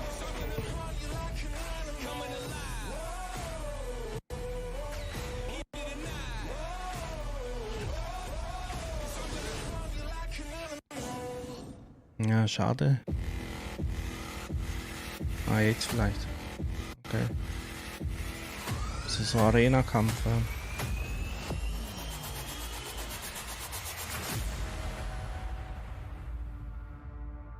Special Crossover, okay. Nice, nice.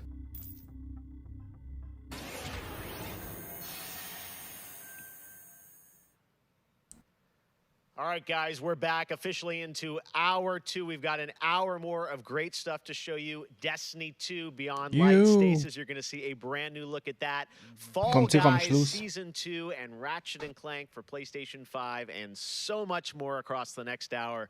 Opening Night Live continues, and it just is the start of Gamescom 2020. But right now, on September 25th, Mafia Definitive Edition launches, a comprehensive, built-from-the-ground-up remake of the original Mafia. Tonight, we've got the exclusive debut of the next trailer called A Life of Reward Too Big to Ignore, which deals with Tommy's induction into the Salieri crime family. Check this out. Okay. Mafia. All these guys in this room, they're here because they have the only thing that matters to me. The only thing that should matter to any of us. You know what that is, Tommy? They're loyal. That's right. That's right. One day you're busting your back doing an honest day's work in a city that's been trying to scrape you off its heels since the day you stepped off the boat. And the next you're stuffing your pockets full of Salieri's dirty money. Go get him, Tommy! Teach these boys a lesson. Break every bone in their bodies. You want me to become one of those Wall Street boys? Don't sass me, Tommy. I'm trying to teach you the ropes, so you don't get strangled by them. Now you stay straight with me, you're gonna be living the high life, Tom. You abuse my trust. Don Salieri, you won't ever need to worry about me. Okay, then. Welcome to the family.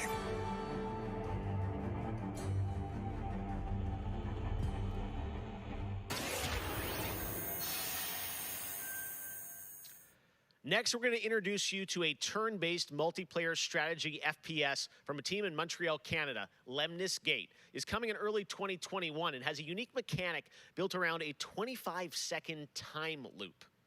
Check this out. Check this out.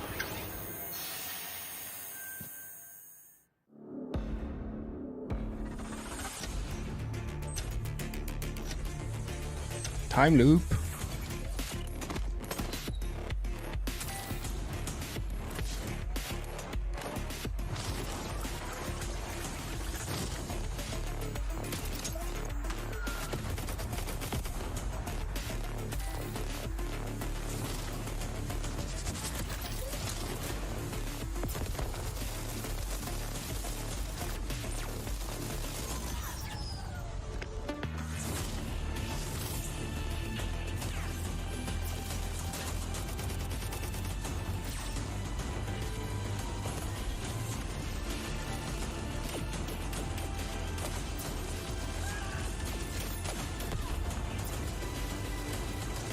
Das sieht ja irgendwie cool aus.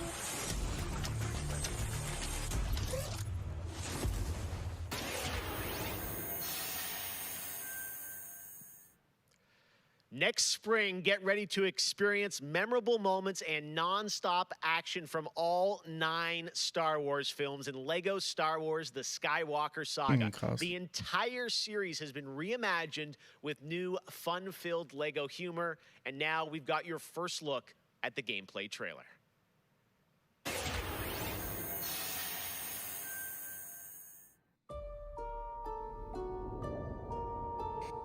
I want to learn the ways of the Force and become a Jedi like my father.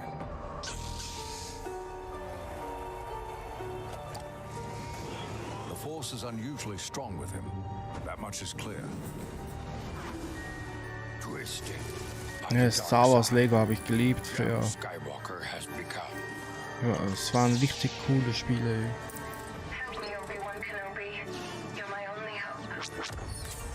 Das sieht richtig nice aus. That boy is our last hope. No, there is another.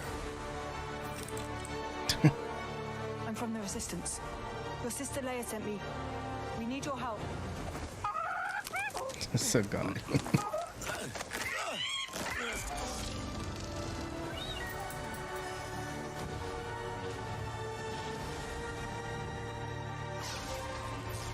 Ja, sieht cool aus.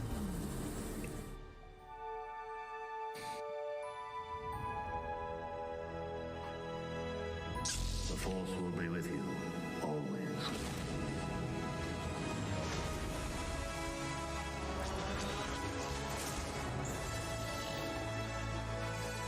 Cool, ey.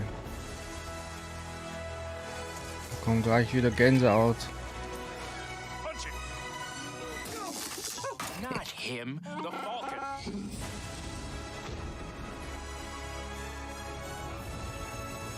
Darth Maul. Hey, Yoda mit Haaren. Ah, wie geil. I am a Jedi, like my father before me. So be it, Jedi.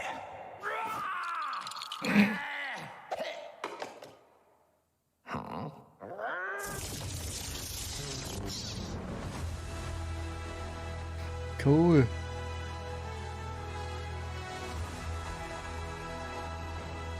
Spring, okay.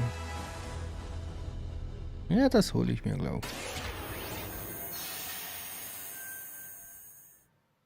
Man, Lego Star Wars looks so fun coming to next gen as well. All right, we'll be right back with more world premieres from huge new games like Ratchet & Clank, Rift Apart, Medal of Honor, Above and Beyond, and Destiny 2. But before that, here's a look at a game that is launching tonight on Nintendo Medal of Switch Honor. and Steam. It's called Struggling from Frontier, a fun physics-based platformer where up to 2 players control Troy, our fleshy hero. Check this out, and remember, you can play this tonight.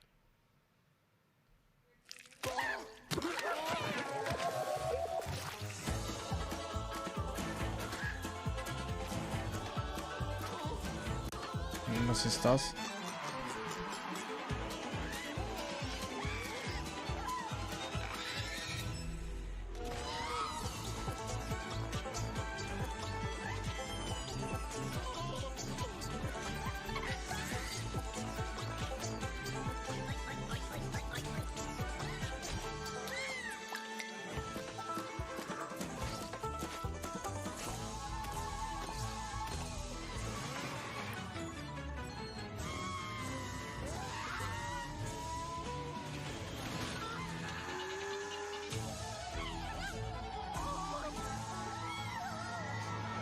Struggle-Spiele. Hey, KG?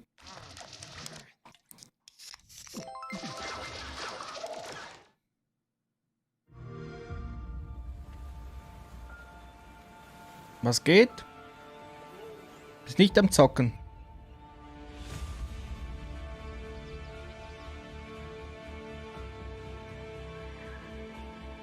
Ja, was war das jetzt? Age of Empire.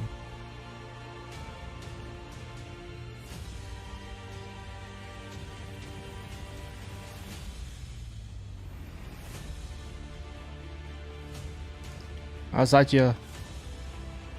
Okay, cool. Ja, bald sollte dann Destiny was rauskommen hier. Trailer oder so.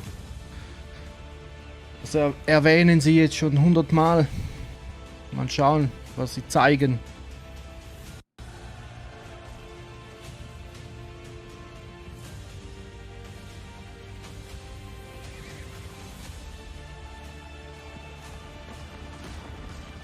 Aber bis jetzt war's so lala.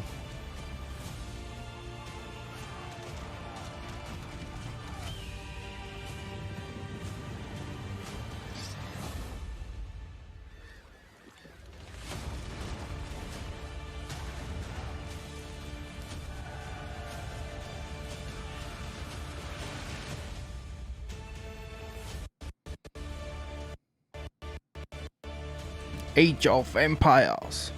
Oh, was war... Dann kommt der von Crash Bandicoot noch.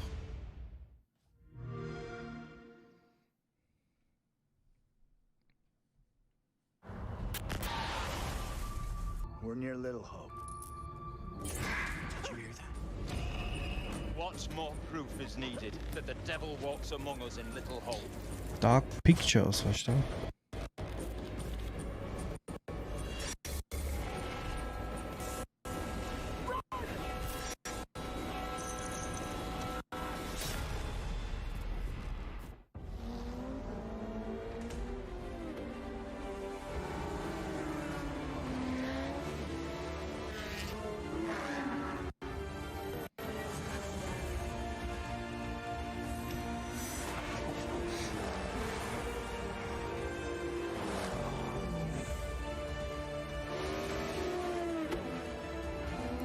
Was war das jetzt? Ah, Project Cars, okay. I gotta say, the game that I've given the most hours to, that I love going back to, is Assassin's Creed Odyssey. And I have to say, since Origins came out, this new reboot of Assassin's Creed, so to speak, that was my first time getting into it. And I have put almost Assassin's Creed, ja, das erste At the Spiel moment, war. I enjoy to play Fall Guys with my friends. It's very funny. Easy to Der hat learn, but hard to master. coole Figuren That gehabt. I binge play, games that I return to every year. Halo, the entire Master Chief Collection, is really a big one for me where that's concerned. But I also still just casually binge Animal Crossing, and I've been doing that basically all year. I haven't put down Animal Crossing since I downloaded it. I find the daily repetitive rhythm so soothing and predictable. Although, much like my house, my island is still a complete tip. Up next, we have the award for Best Microsoft Xbox Game. And the winner is Tell Me Why. Das ist, Congratulations to Don't Not Entertainment. das ist ab heute im Game Pass drin, hä? Gamescom events and announcements, you'll be happy to know that IGN is going to help you digest all that info with Gamescom Daily Show, where you can get all the daily highlights and a late night show experience from gamers for gamers. Back to you, Jeff. Thank you very much, Sid. And by the way, congratulations to Don't Nod for Tell Me Why, a really important game that is out now that you can play on Xbox and Game Pass. And as we know, there's a lot going on in the world, and that goes beyond the pandemic. Between social conflicts we're seeing in the news and acts of nature, we can see how vulnerable we as people can sometimes be. And now I think it's as important time as ever to remember to come together and support one another. We are a global gaming community. There are millions of people watching tonight, and I know we're all here because we love games and we know that games are good in the world and can bring us together. And I think we've all felt that in 2020. So I think that's really important to remember amongst all the games and trailers. All right, well, one way as a community we can come together to do some good is the Gamescom Forest. Gamescom has launched a reforestation project by planting a Gamescom forest together with the community. Gamers worldwide can go to gamescom.global and donate to plant more trees. So let's plant a forest together. All right, well, now we're going to move on to another game, and this one was announced back in May. Chorus is a dark space combat shooter where players take control of Nara on a quest to destroy the dark cult that created her, featuring rich, ray-traced 4K 60 FPS environments on next-gen hardware. Here is the first look at gameplay from Chorus. Krass. 4K, 60 FPS.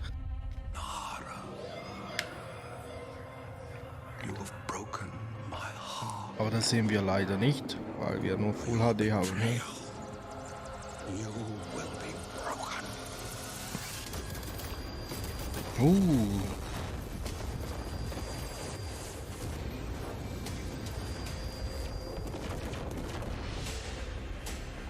Okay.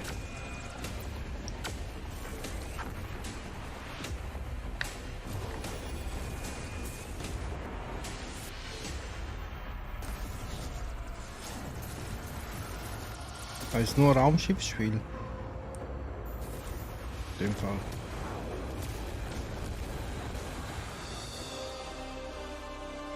Das ist glaube ich nur ein Raumschiffsspiel. Ja, da bleibe ich lieber bei Star Wars Squadron. Yeah, Fall Guys. How many crowns have you won? If one game has defined the summer of 2020, it absolutely is Fall Guys from Mediatonic in London and Devolver. This game is setting records and putting a much-needed smile on everyone's face. Fall Guys, I think, represents our industry at its absolute best. Well, soon the Fall Guys experience will evolve with Season 2. There's a lot of new stuff coming, and tonight, Mediatonic is about to give you an exclusive sneak peek at what's next. Get ready. I think the internet is about to freak out. Here it is, Fall Guys Season 2. Jetzt Bin ich gespannt, was hier kommt jetzt. Fall Hey, I'm Guys. Joe. I'm the lead game designer on Fall Guys Ultimate Knockout, and I just want to reach out and say thank you to everyone who's been playing and enjoying the game so far. As a team, we've been looking at all the fan arts, the memes, and the montages that people have been posting online, and the response to the game has really blown us away. Today, we just wanted to give everyone their first sneak peek at the rounds and the costumes that they can be enjoying as part of Fall Guys Season 2. Nee.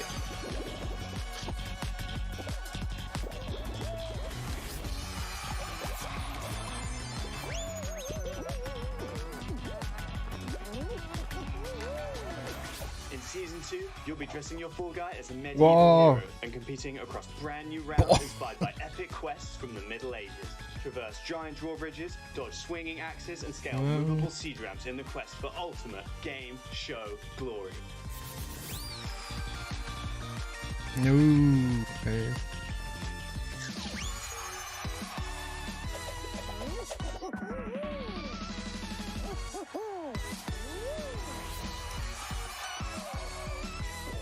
Nein. Im Ernst. Und das kann auch ziemlich gemein sein. Nee, noch nicht. Ich war schon ein paar Mal jetzt im Finale, aber gewonnen noch nicht. Aber es macht schon Fun, also ich muss schon sagen. Da das Spiel so, ja, nicht High-Budget-Spiel ist, sondern Low-Budget, macht schon Fun. I am not.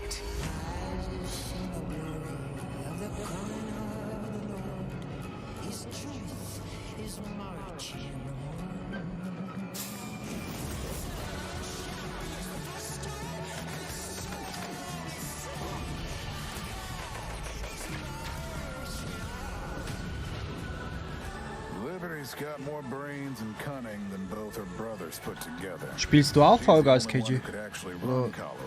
Also ich habe mal gesehen, dass du, glaube ich, mal reingeschaut hast. Vic's a depraved child, and Val's a brain without a spine.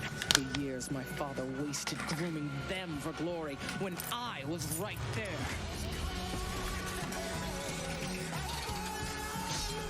Ein taktisches Spiel. Na, also solche Spiele kann ich gar nicht haben.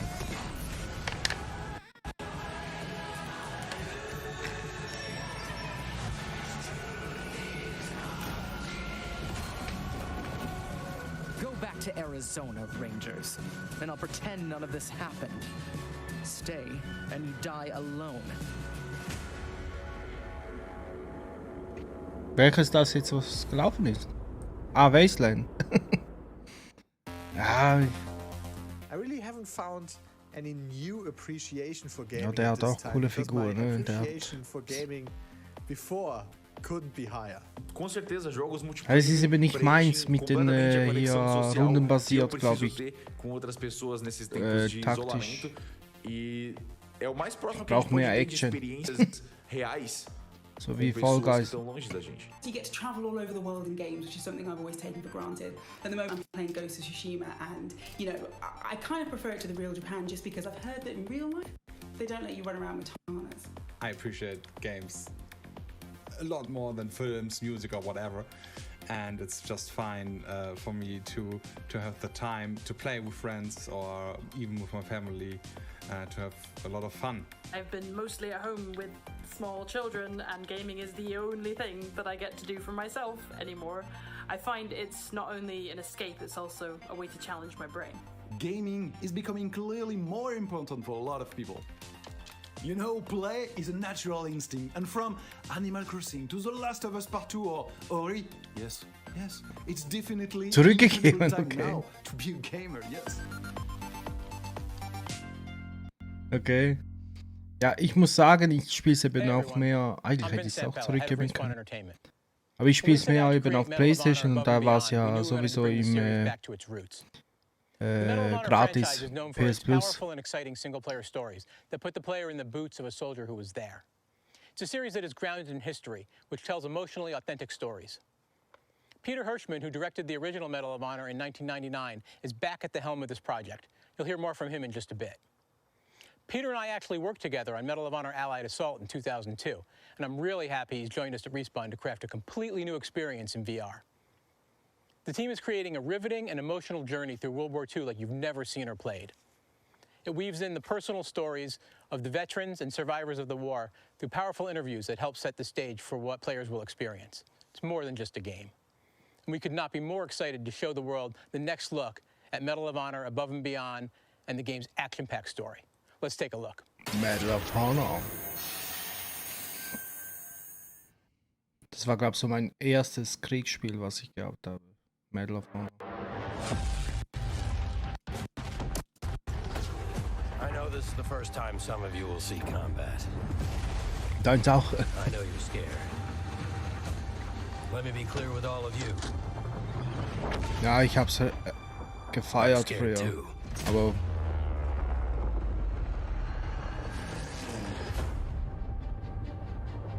Oculus. Ein VR-Spiel oder was? Ja, genau, PS1 hatte ich auch. Something big is happening inside Gestapo headquarters, and we don't know what it is. We're gonna have to improvise here.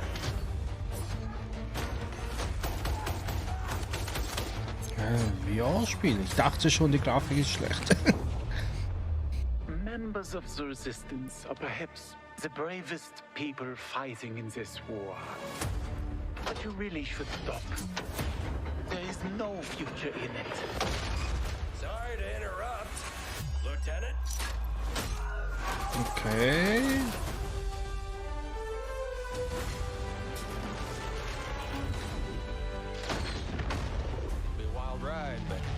Also als VR-Titel sieht das schon cool aus.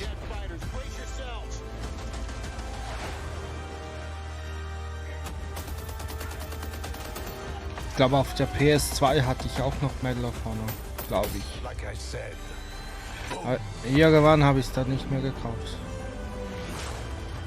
Ich glaube, da war dann Call of Duty. There are things as people I'm willing to sacrifice myself for.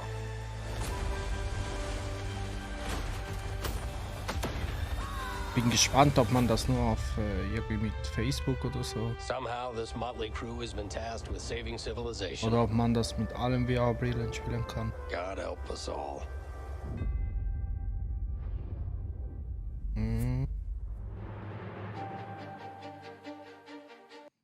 Mal schauen.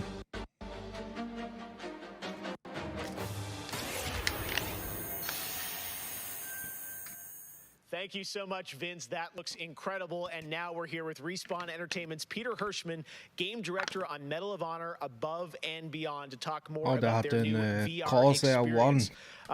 Peter, I gotta say, the trailer really grabbed me. Such an incredible story that you're telling too. Tell us a bit about this single-player experience. What can we expect? Well, Jeff, thank you for having us on the show. I'm representing a whole team back at Respawn that's been working really hard on this, and it's so exciting to premiere the trailer with you. Medal of Honor, going back to its roots, was always about putting the player in the boots of a soldier fighting in World War II. And with VR, we're able to do that in almost a literal way. It's definitely the most immersive experience, most immersive combat experience I've ever been able to work on. And the story follows you as a player being recruited into the Office of Strategic Services, commonly known as the OSS. And their mission was sabotage, espionage, search and rescue, everything in between. You name it, they did it. And they're known by a different set of initials now, the CIA. But during World War II, they sent operatives all over Europe, deep behind enemy lines.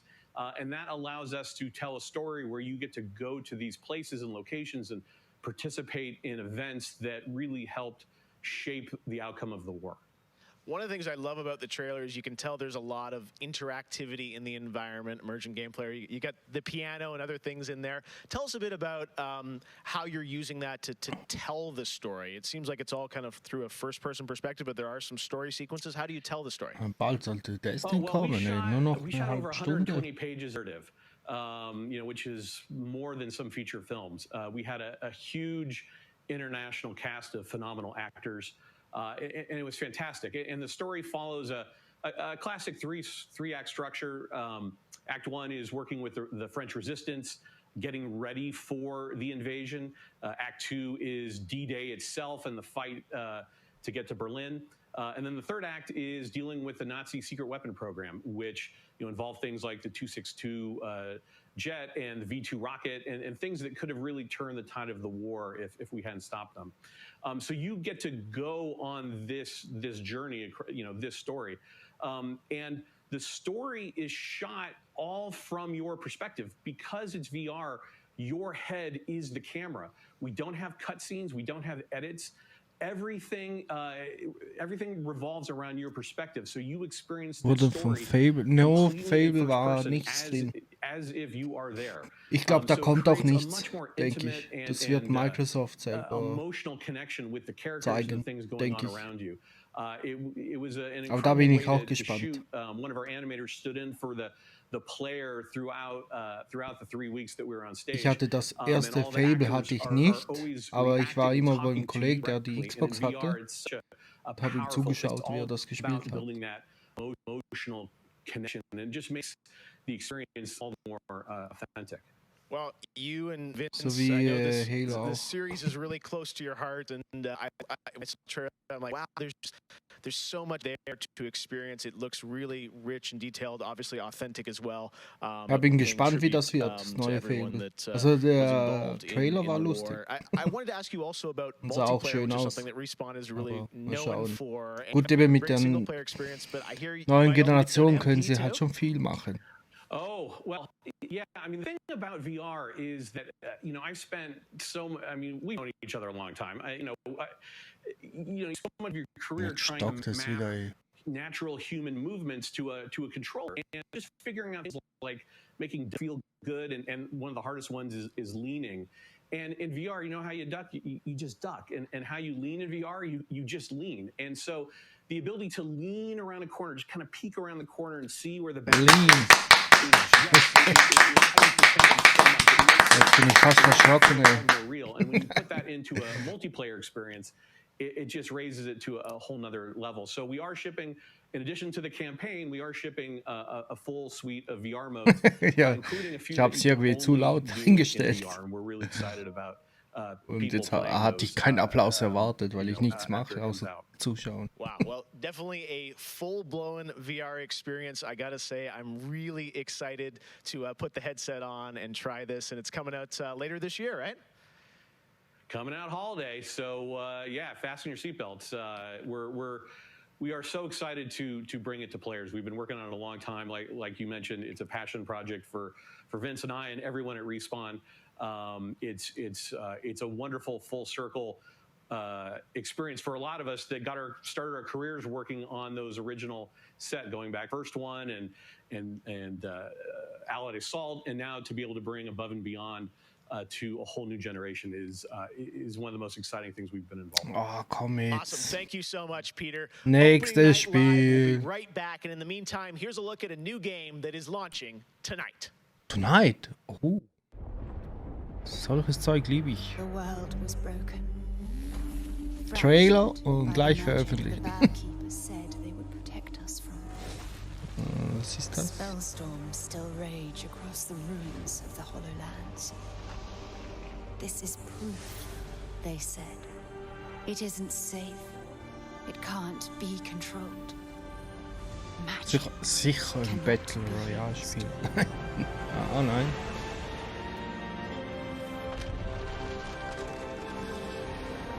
Irgendwas mit Fäusten.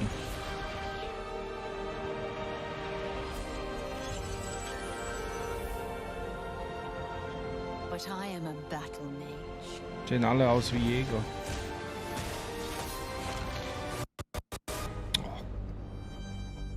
I have broken my vow. And now I fight. Und die haben so Spezialhandschuhe. Aber sieht schon nach Battle Royale aus, glaube ich, ja.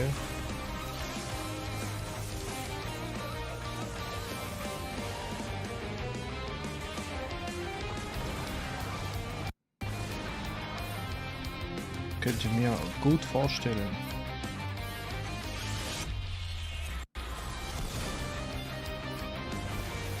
Warum hat die 2 Handschuhe? Ah, die kann die Handschuhe wechseln. Und der hat auch 2. Nur 4 gegen 1.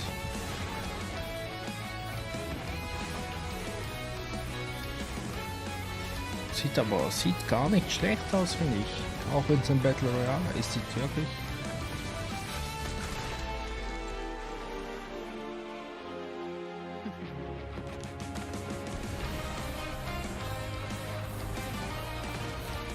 Ja, Spiele mit so Elementarfähigkeiten finde ich einfach geil. Ja, das sieht wirklich geil aus, ja. KJ, gleich installieren und spielen, ne? Ah nein, hä? Hat doch Tonight gesagt. September. Okay. Cool.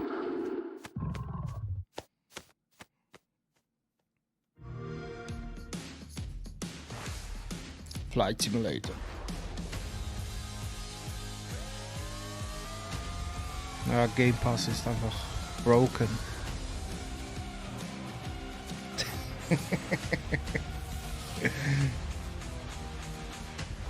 Musst du Punkte ausgeben, ne? Ja, komm gleich.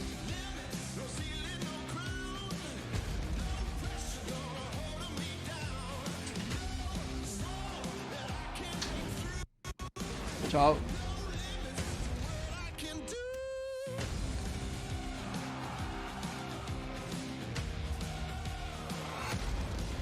Strohhut Raffi.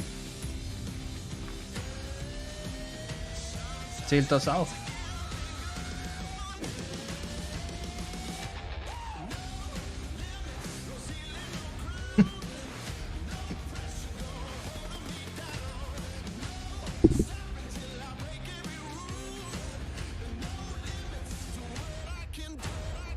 Danke.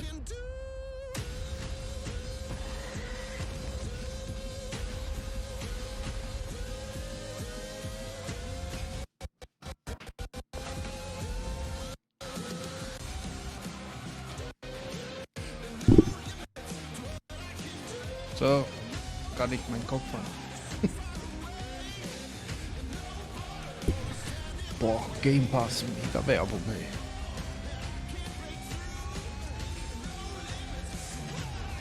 Mein Kopf ist aber ein bisschen zu groß für die.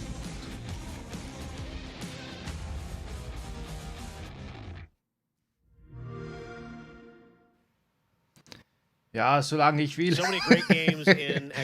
Also der geht ja noch, ja, aber wenn ich hier meinen Star Wars Helm anziehen muss, den lasse ich nicht lange an. Aber der stört nicht. Bis auf die Kopfhörer muss ich halt so. Das sieht nice aus.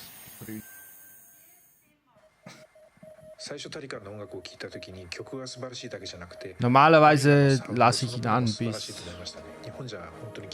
ich fertig gestreamt habe. Factor 5 was so far ahead of the curve, and each of their games pushed game technology as far as possible. I'd say they're one of the greatest indie developers of all time. サウンドはすごいわ、グラフィックは綺麗だわ、ゲームプレイも滑らかで満足いくものだわで、本当にすごかった。今回タリカンのコレクションが出るってことをとても嬉しく思っているし、これはまた当時みたいにみんなに見せて歩きたいなと思っています。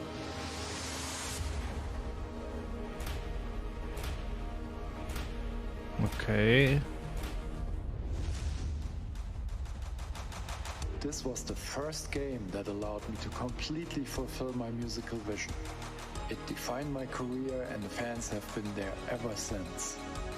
To this day, it's one of my proudest works.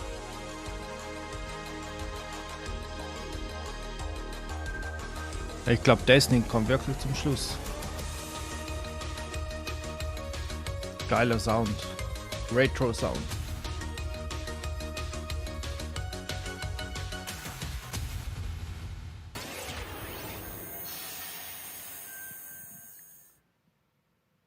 In June, Bungie revealed a new era Jetzt of Destiny 2 Destiny. that starts on November 10th with Beyond Light.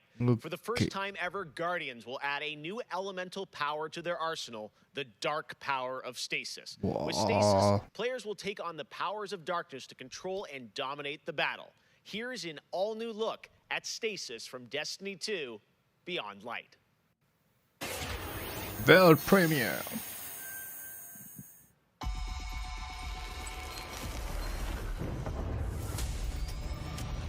The floodgates are open. The darkness is here. As you step away from the light, we need only look inward. Focus your power. Let it grow. Our fight is far from over.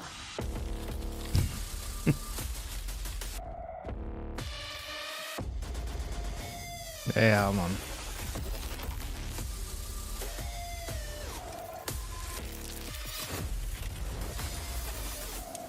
Komm, zeig den Titan.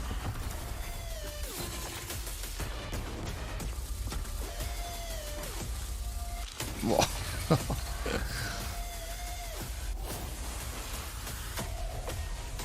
Spitzhacke. Let them come. This is their fate.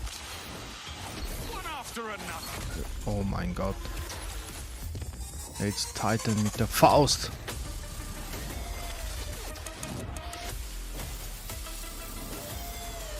Yeah.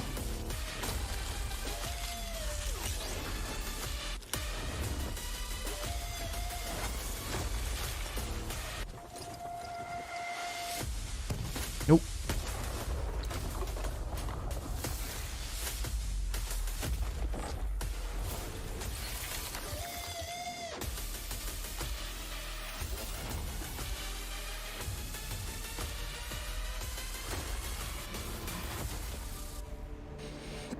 Geil. Geil, geil, geil. Oh Mann. Cool. I have one more award to give out tonight, and that is Best Sony PlayStation Game. So, without further ado, the Das war winner nice. is Cyberpunk 2077. Ja, Congratulations. das wird auch nice. Of course, there are even more awards than the ones I announced tonight. So check out the Gamescom Awards user voting, where you can vote for your favorite streamer, Gamescom's Most Wanted, and Best of Gamescom. The winners will be revealed at Gamescom Best of Show, along Also with cool cosplay. die neuen Ultis sehen geil aus. So tune in on Sunday, August 30th at 8 Sehen p.m. richtig Central geil European aus. Time to see the grand finale of this year's Aber ich Gamescom frage with mich, League of was Gamers da im Stage. PvP los sein wird That's it for dann me tonight, mit but before diesen I turn it back Ultis. to Jeff, I just want to say that I hope everyone out there Sah is schon staying ein bisschen safe and broken healthy. aus. We're all in this together, so take care. Back to you, Jeff.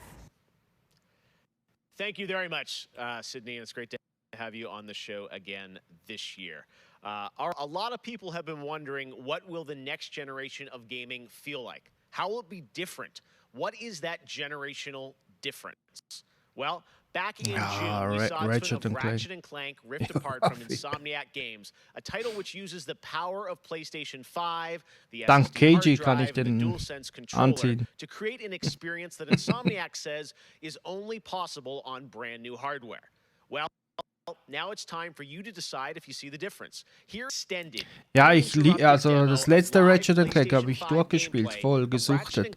Rift Apart. Aber ich finde, so für Next Gen kann man das nicht so werben, oder?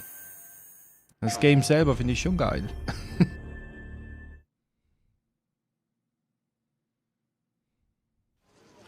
Doch, doch.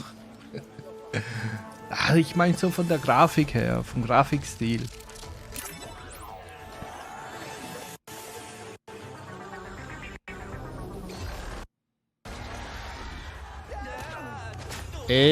Two-Face? Ja, die sieht schon gut aus, aber die sah doch bei Ratchet Clank für PlayStation 4 genau gleich aus, oder nicht? Die war doch schon gut. Das ist immer noch Gamescom Opening Night. Also ich bin nur am Zuschauen, nicht am Spielen. Ja, ich finde, die sieht genau gleich aus.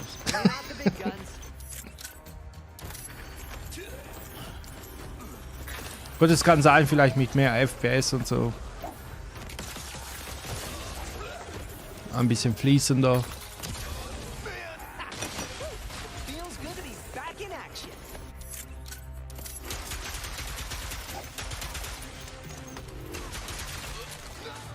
Aber ist cooles Game.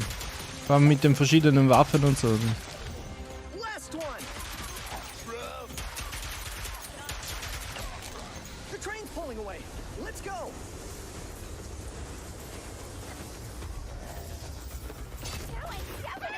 Games of Fate.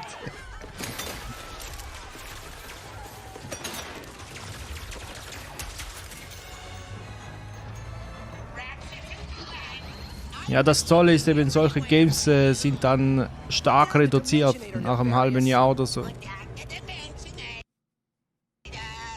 Aber die Konsole muss man halt haben.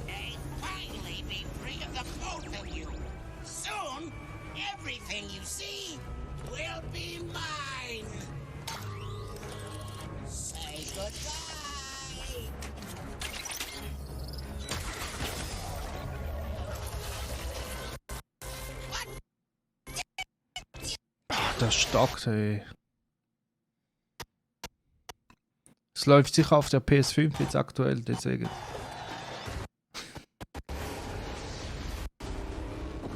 Kommt es nicht nach mit der krassen Grafik. Oh, das sieht aber geil aus. This device seems to utilize reality shot. There has to be another way across. The rifts appeared to your device. Trying it at one of them.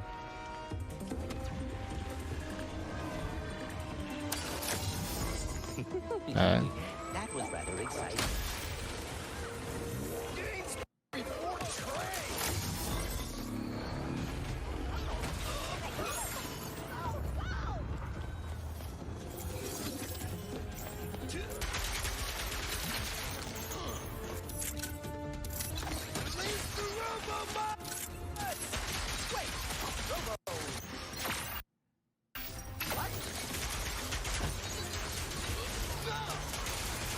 Lag pur, ja, extrem. Und das Komische ist, es ist immer, wenn ein PlayStation-Spiel gezeigt wird. Vor bei Crash Bandicoot extrem und jetzt bei Ratchet & Clank. Keine Ahnung, was das zu bedeuten hat.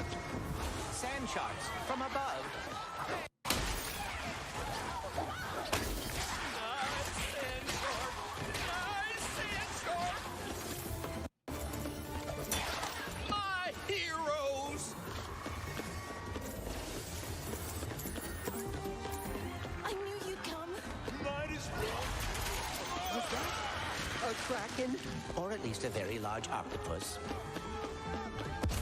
Die Auflösung ist auch katastrophal, ey.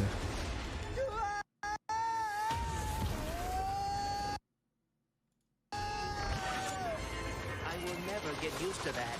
Hey, at least we're on the same planet this time. Nefarious is on the other side of that building.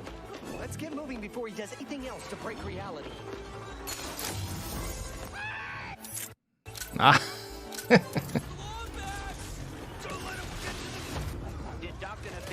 Hey, ich habe eine 500er Leitung.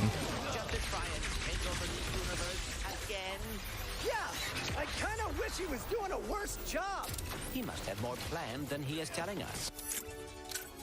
That's what I'm afraid of.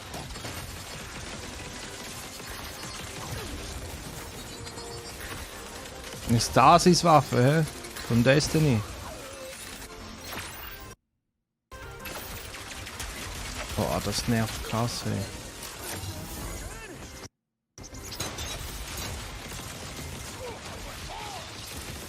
Can't wait to see what's new.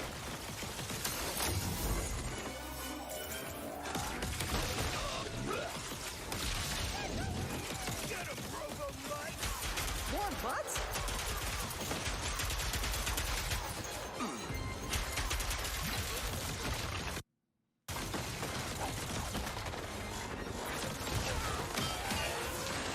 Nee, noch nicht. Ich habe gar nicht gespielt. Wegen Osiris, oder meinst du wahrscheinlich? That's all of them. We have to get the Dimensionator away from Nefarious. Das muss ich noch machen. Ja, warten wir mal ab, was für eine Map morgen kommt. Also ich werde sicher morgen Nachmittag ein wenig spielen, aber ich weiß nicht, ob ich das schaffe bis am Abend. Pazifika. Sagt mir nichts, Marc. Ist das auf Titan? Wahrscheinlich, oder?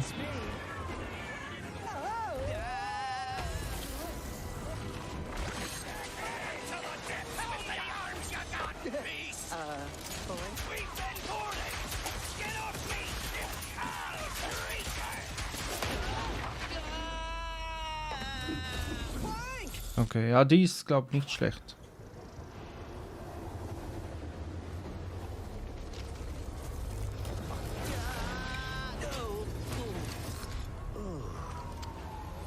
Ja, machen wir. Bin dabei. Ah ja gut, Samstag könnte ich auch noch den ganzen Tag Rüstung machen. Theoretisch. Also sollte es bis zum Abend klappen.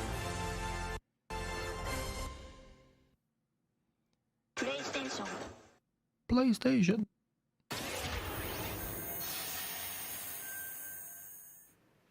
There you have it, Ratchet & Clank, Rift Apart, and now I am joined by Marcus Smith and Mike Daly from Insomniac Games. Guys, it was so great to see that long, uninterrupted of Rift Apart, and I have so many questions. It's amazing to see what you're doing with the power of PS5 and the SSD. Let me ask you first, Marcus, what are you able to do with Rift Apart that you haven't been able to do before in a Ratchet game because of the power of PS5? I mean, first and foremost, it's just pure horsepower enables us to fill our worlds with the kind of density and life that we've never been able before. More important, perhaps, though, is the dimensional shifting that we have going on, das which nervt, uses ey. the SSD that allows us to fling the player from planet to planet to planet, lightning fast, like in way faster than anything we've ever been able to do before. Lag. The Rift of that in demo, we had seen some of that in the trailer. So that's all actual gameplay. Mike, I'm curious, like how does that work as you kind of play through the game? Are there certain moments and levels where you can jump, or how do you play through that?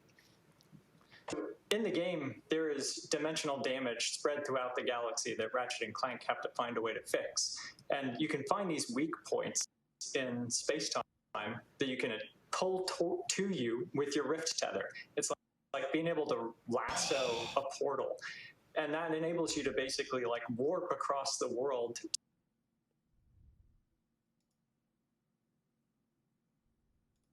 To say, like when you sit and you imagine the jumping from multiple worlds at instantaneously almost, and it sounds like there's no load screens throughout the entire game. That's right. We're going seamless. That's right. Yep. Wow, all right. You bite so That's well, right. both of you say it. I like it. Now, let me ask you about DualSense. That's something that is a big part of PS5. I've had a chance to hands-on with the controller, with the adaptive triggers and the haptics. How are you using that to sort of impact the gameplay of Rift Apart? So every Ratchet and Clank game is a powerful arsenal of weapons that just exude a ton of der Typ hat im Hintergrund, hat er schon den Controller. It feels like Der hat sicher die PS5 bei sich. Ratchet and Clank, just because the haptics give us a whole new layer for the weapons to express themselves. So, for example, your burst pistol, of course, it gives you like a satisfying kick with every bullet. But when you throw the shatter bomb, you can actually feel the energy pulsing off the grenade fade away as it gets further apart from you. Basically, the haptics are expressive enough that every weapon feels different and you can tell what you're holding. But of course, the adaptive trigger, like that to a functional level, where in addition to the trigger pull feeling unique, we can actually use that as a super intuitive way to add alternate functions to the weapons. So in the demo, we've got the Enforcer, which is a double shotgun. You can pull the trigger way down until you hit resistance to fire a single barrel. And then whenever you feel like it's the right time, pull it the rest of the way for a double shot. So you might be swarmed by a bunch of little enemies. Double you shot. only want to waste one shot on them, and then wait a minute for even more to swarm in before finishing them off. But a big guy, you probably want to just give both barrels to right away. So there's a nice intuitive way of basically raising the skill ceiling and giving you more ways better. Wow, no, I'm excited to see how you guys are going to roll that out across what I'm sure are an insane, group of weapons as always. Plus, Marcus, tell us a bit about this game. I think some fans have wondered, does this tie into the movie plot line, the game plot line? Like, how it would tell us in the Ratchet verse where this sits. Well, canonically, this is an extension of Ist das jetzt das letzte Game, was sie Into the gezeigt haben, Nexus, wahrscheinlich? the Ja. 2013 game. But standalone adventure. So it's one that, even if you've never played a Ratchet & Clank game, you can get into it and you'll understand it. And for hardcore fans, we have a lot of nods. You're gonna see a lot of Seid ihr nicht mehr am Zocken? planets and Rave und KG, doch. multiple dimensionality. Alle noch fleißig am Rift Zocken tether hier. thing, I think, looks really exciting. And how often, is that something we saw in the demo? Is that something you're going to see frequently in the game, or Two-Face are auch. there special moments? I guess I'm curious, how often you use that technique for gameplay. So the Rift tether has created these anomalies all throughout the galaxy. You'll encounter those. There's even a few more types of dimensional damage you'll encounter that we haven't shown yet. Okay. Now, being pulled between worlds, that's localized to chasing after Dr. Nefarious in the demo. And that's sort of reserved for special moments when you really have to, when the dimensional damage really tears wide open. I got to say, it's incredible. And then at the end, we got another tease of this female Lombax. I know you guys have confirmed she is playable in parts of the game. I think everyone wants to know, though, do we have a name for her? The world is more interesting with mysteries, and we're going to have to keep this one a little. Do we get a number of letters in her name or anything? Too many smart people on the internet. They'll figure it out right away. She's not named Abby, though, right? All right, well, we'll have to wait and see what you guys have in store for us. I got to say, it looks incredible. The Ratchet games are always so much fun. And as you said, of the power of SSD and the DualSense all coming together, it looks really exciting. Cool, yeah. Before we go, though, I think everyone around the world wants to know when we're going to get to play this game. Anything you can share with us on where you're at in development right now? Mike? So Ratchet is coming out in the PS5 launch window. So we haven't announced a specific release date yet, so stay tuned for that. What kind of window? Is it big window? So no, I'm just kidding. All right, that's all we're going to get, I'm sure. Ratchet & Clank Rift Apart coming in the launch window for PlayStation 5. I got to say, Insomniac, we're so excited what you guys are doing across PlayStation, and the game looks incredible. So thank you so much for all you've done, and we look forward to Rift Apart soon. Thanks, Jeff. Take care. All right, Marcus and Mike from Insomniac, thanks for showing us that first look at Ratchet & Clank PlayStation 5, and that's going to do it for opening night. Thank you so much for watching from around the world, and make sure to stay tuned all weekend for more live Gamescom coverage at gamescom.global. As for us, we'll see you later this year for the Game Awards 2020.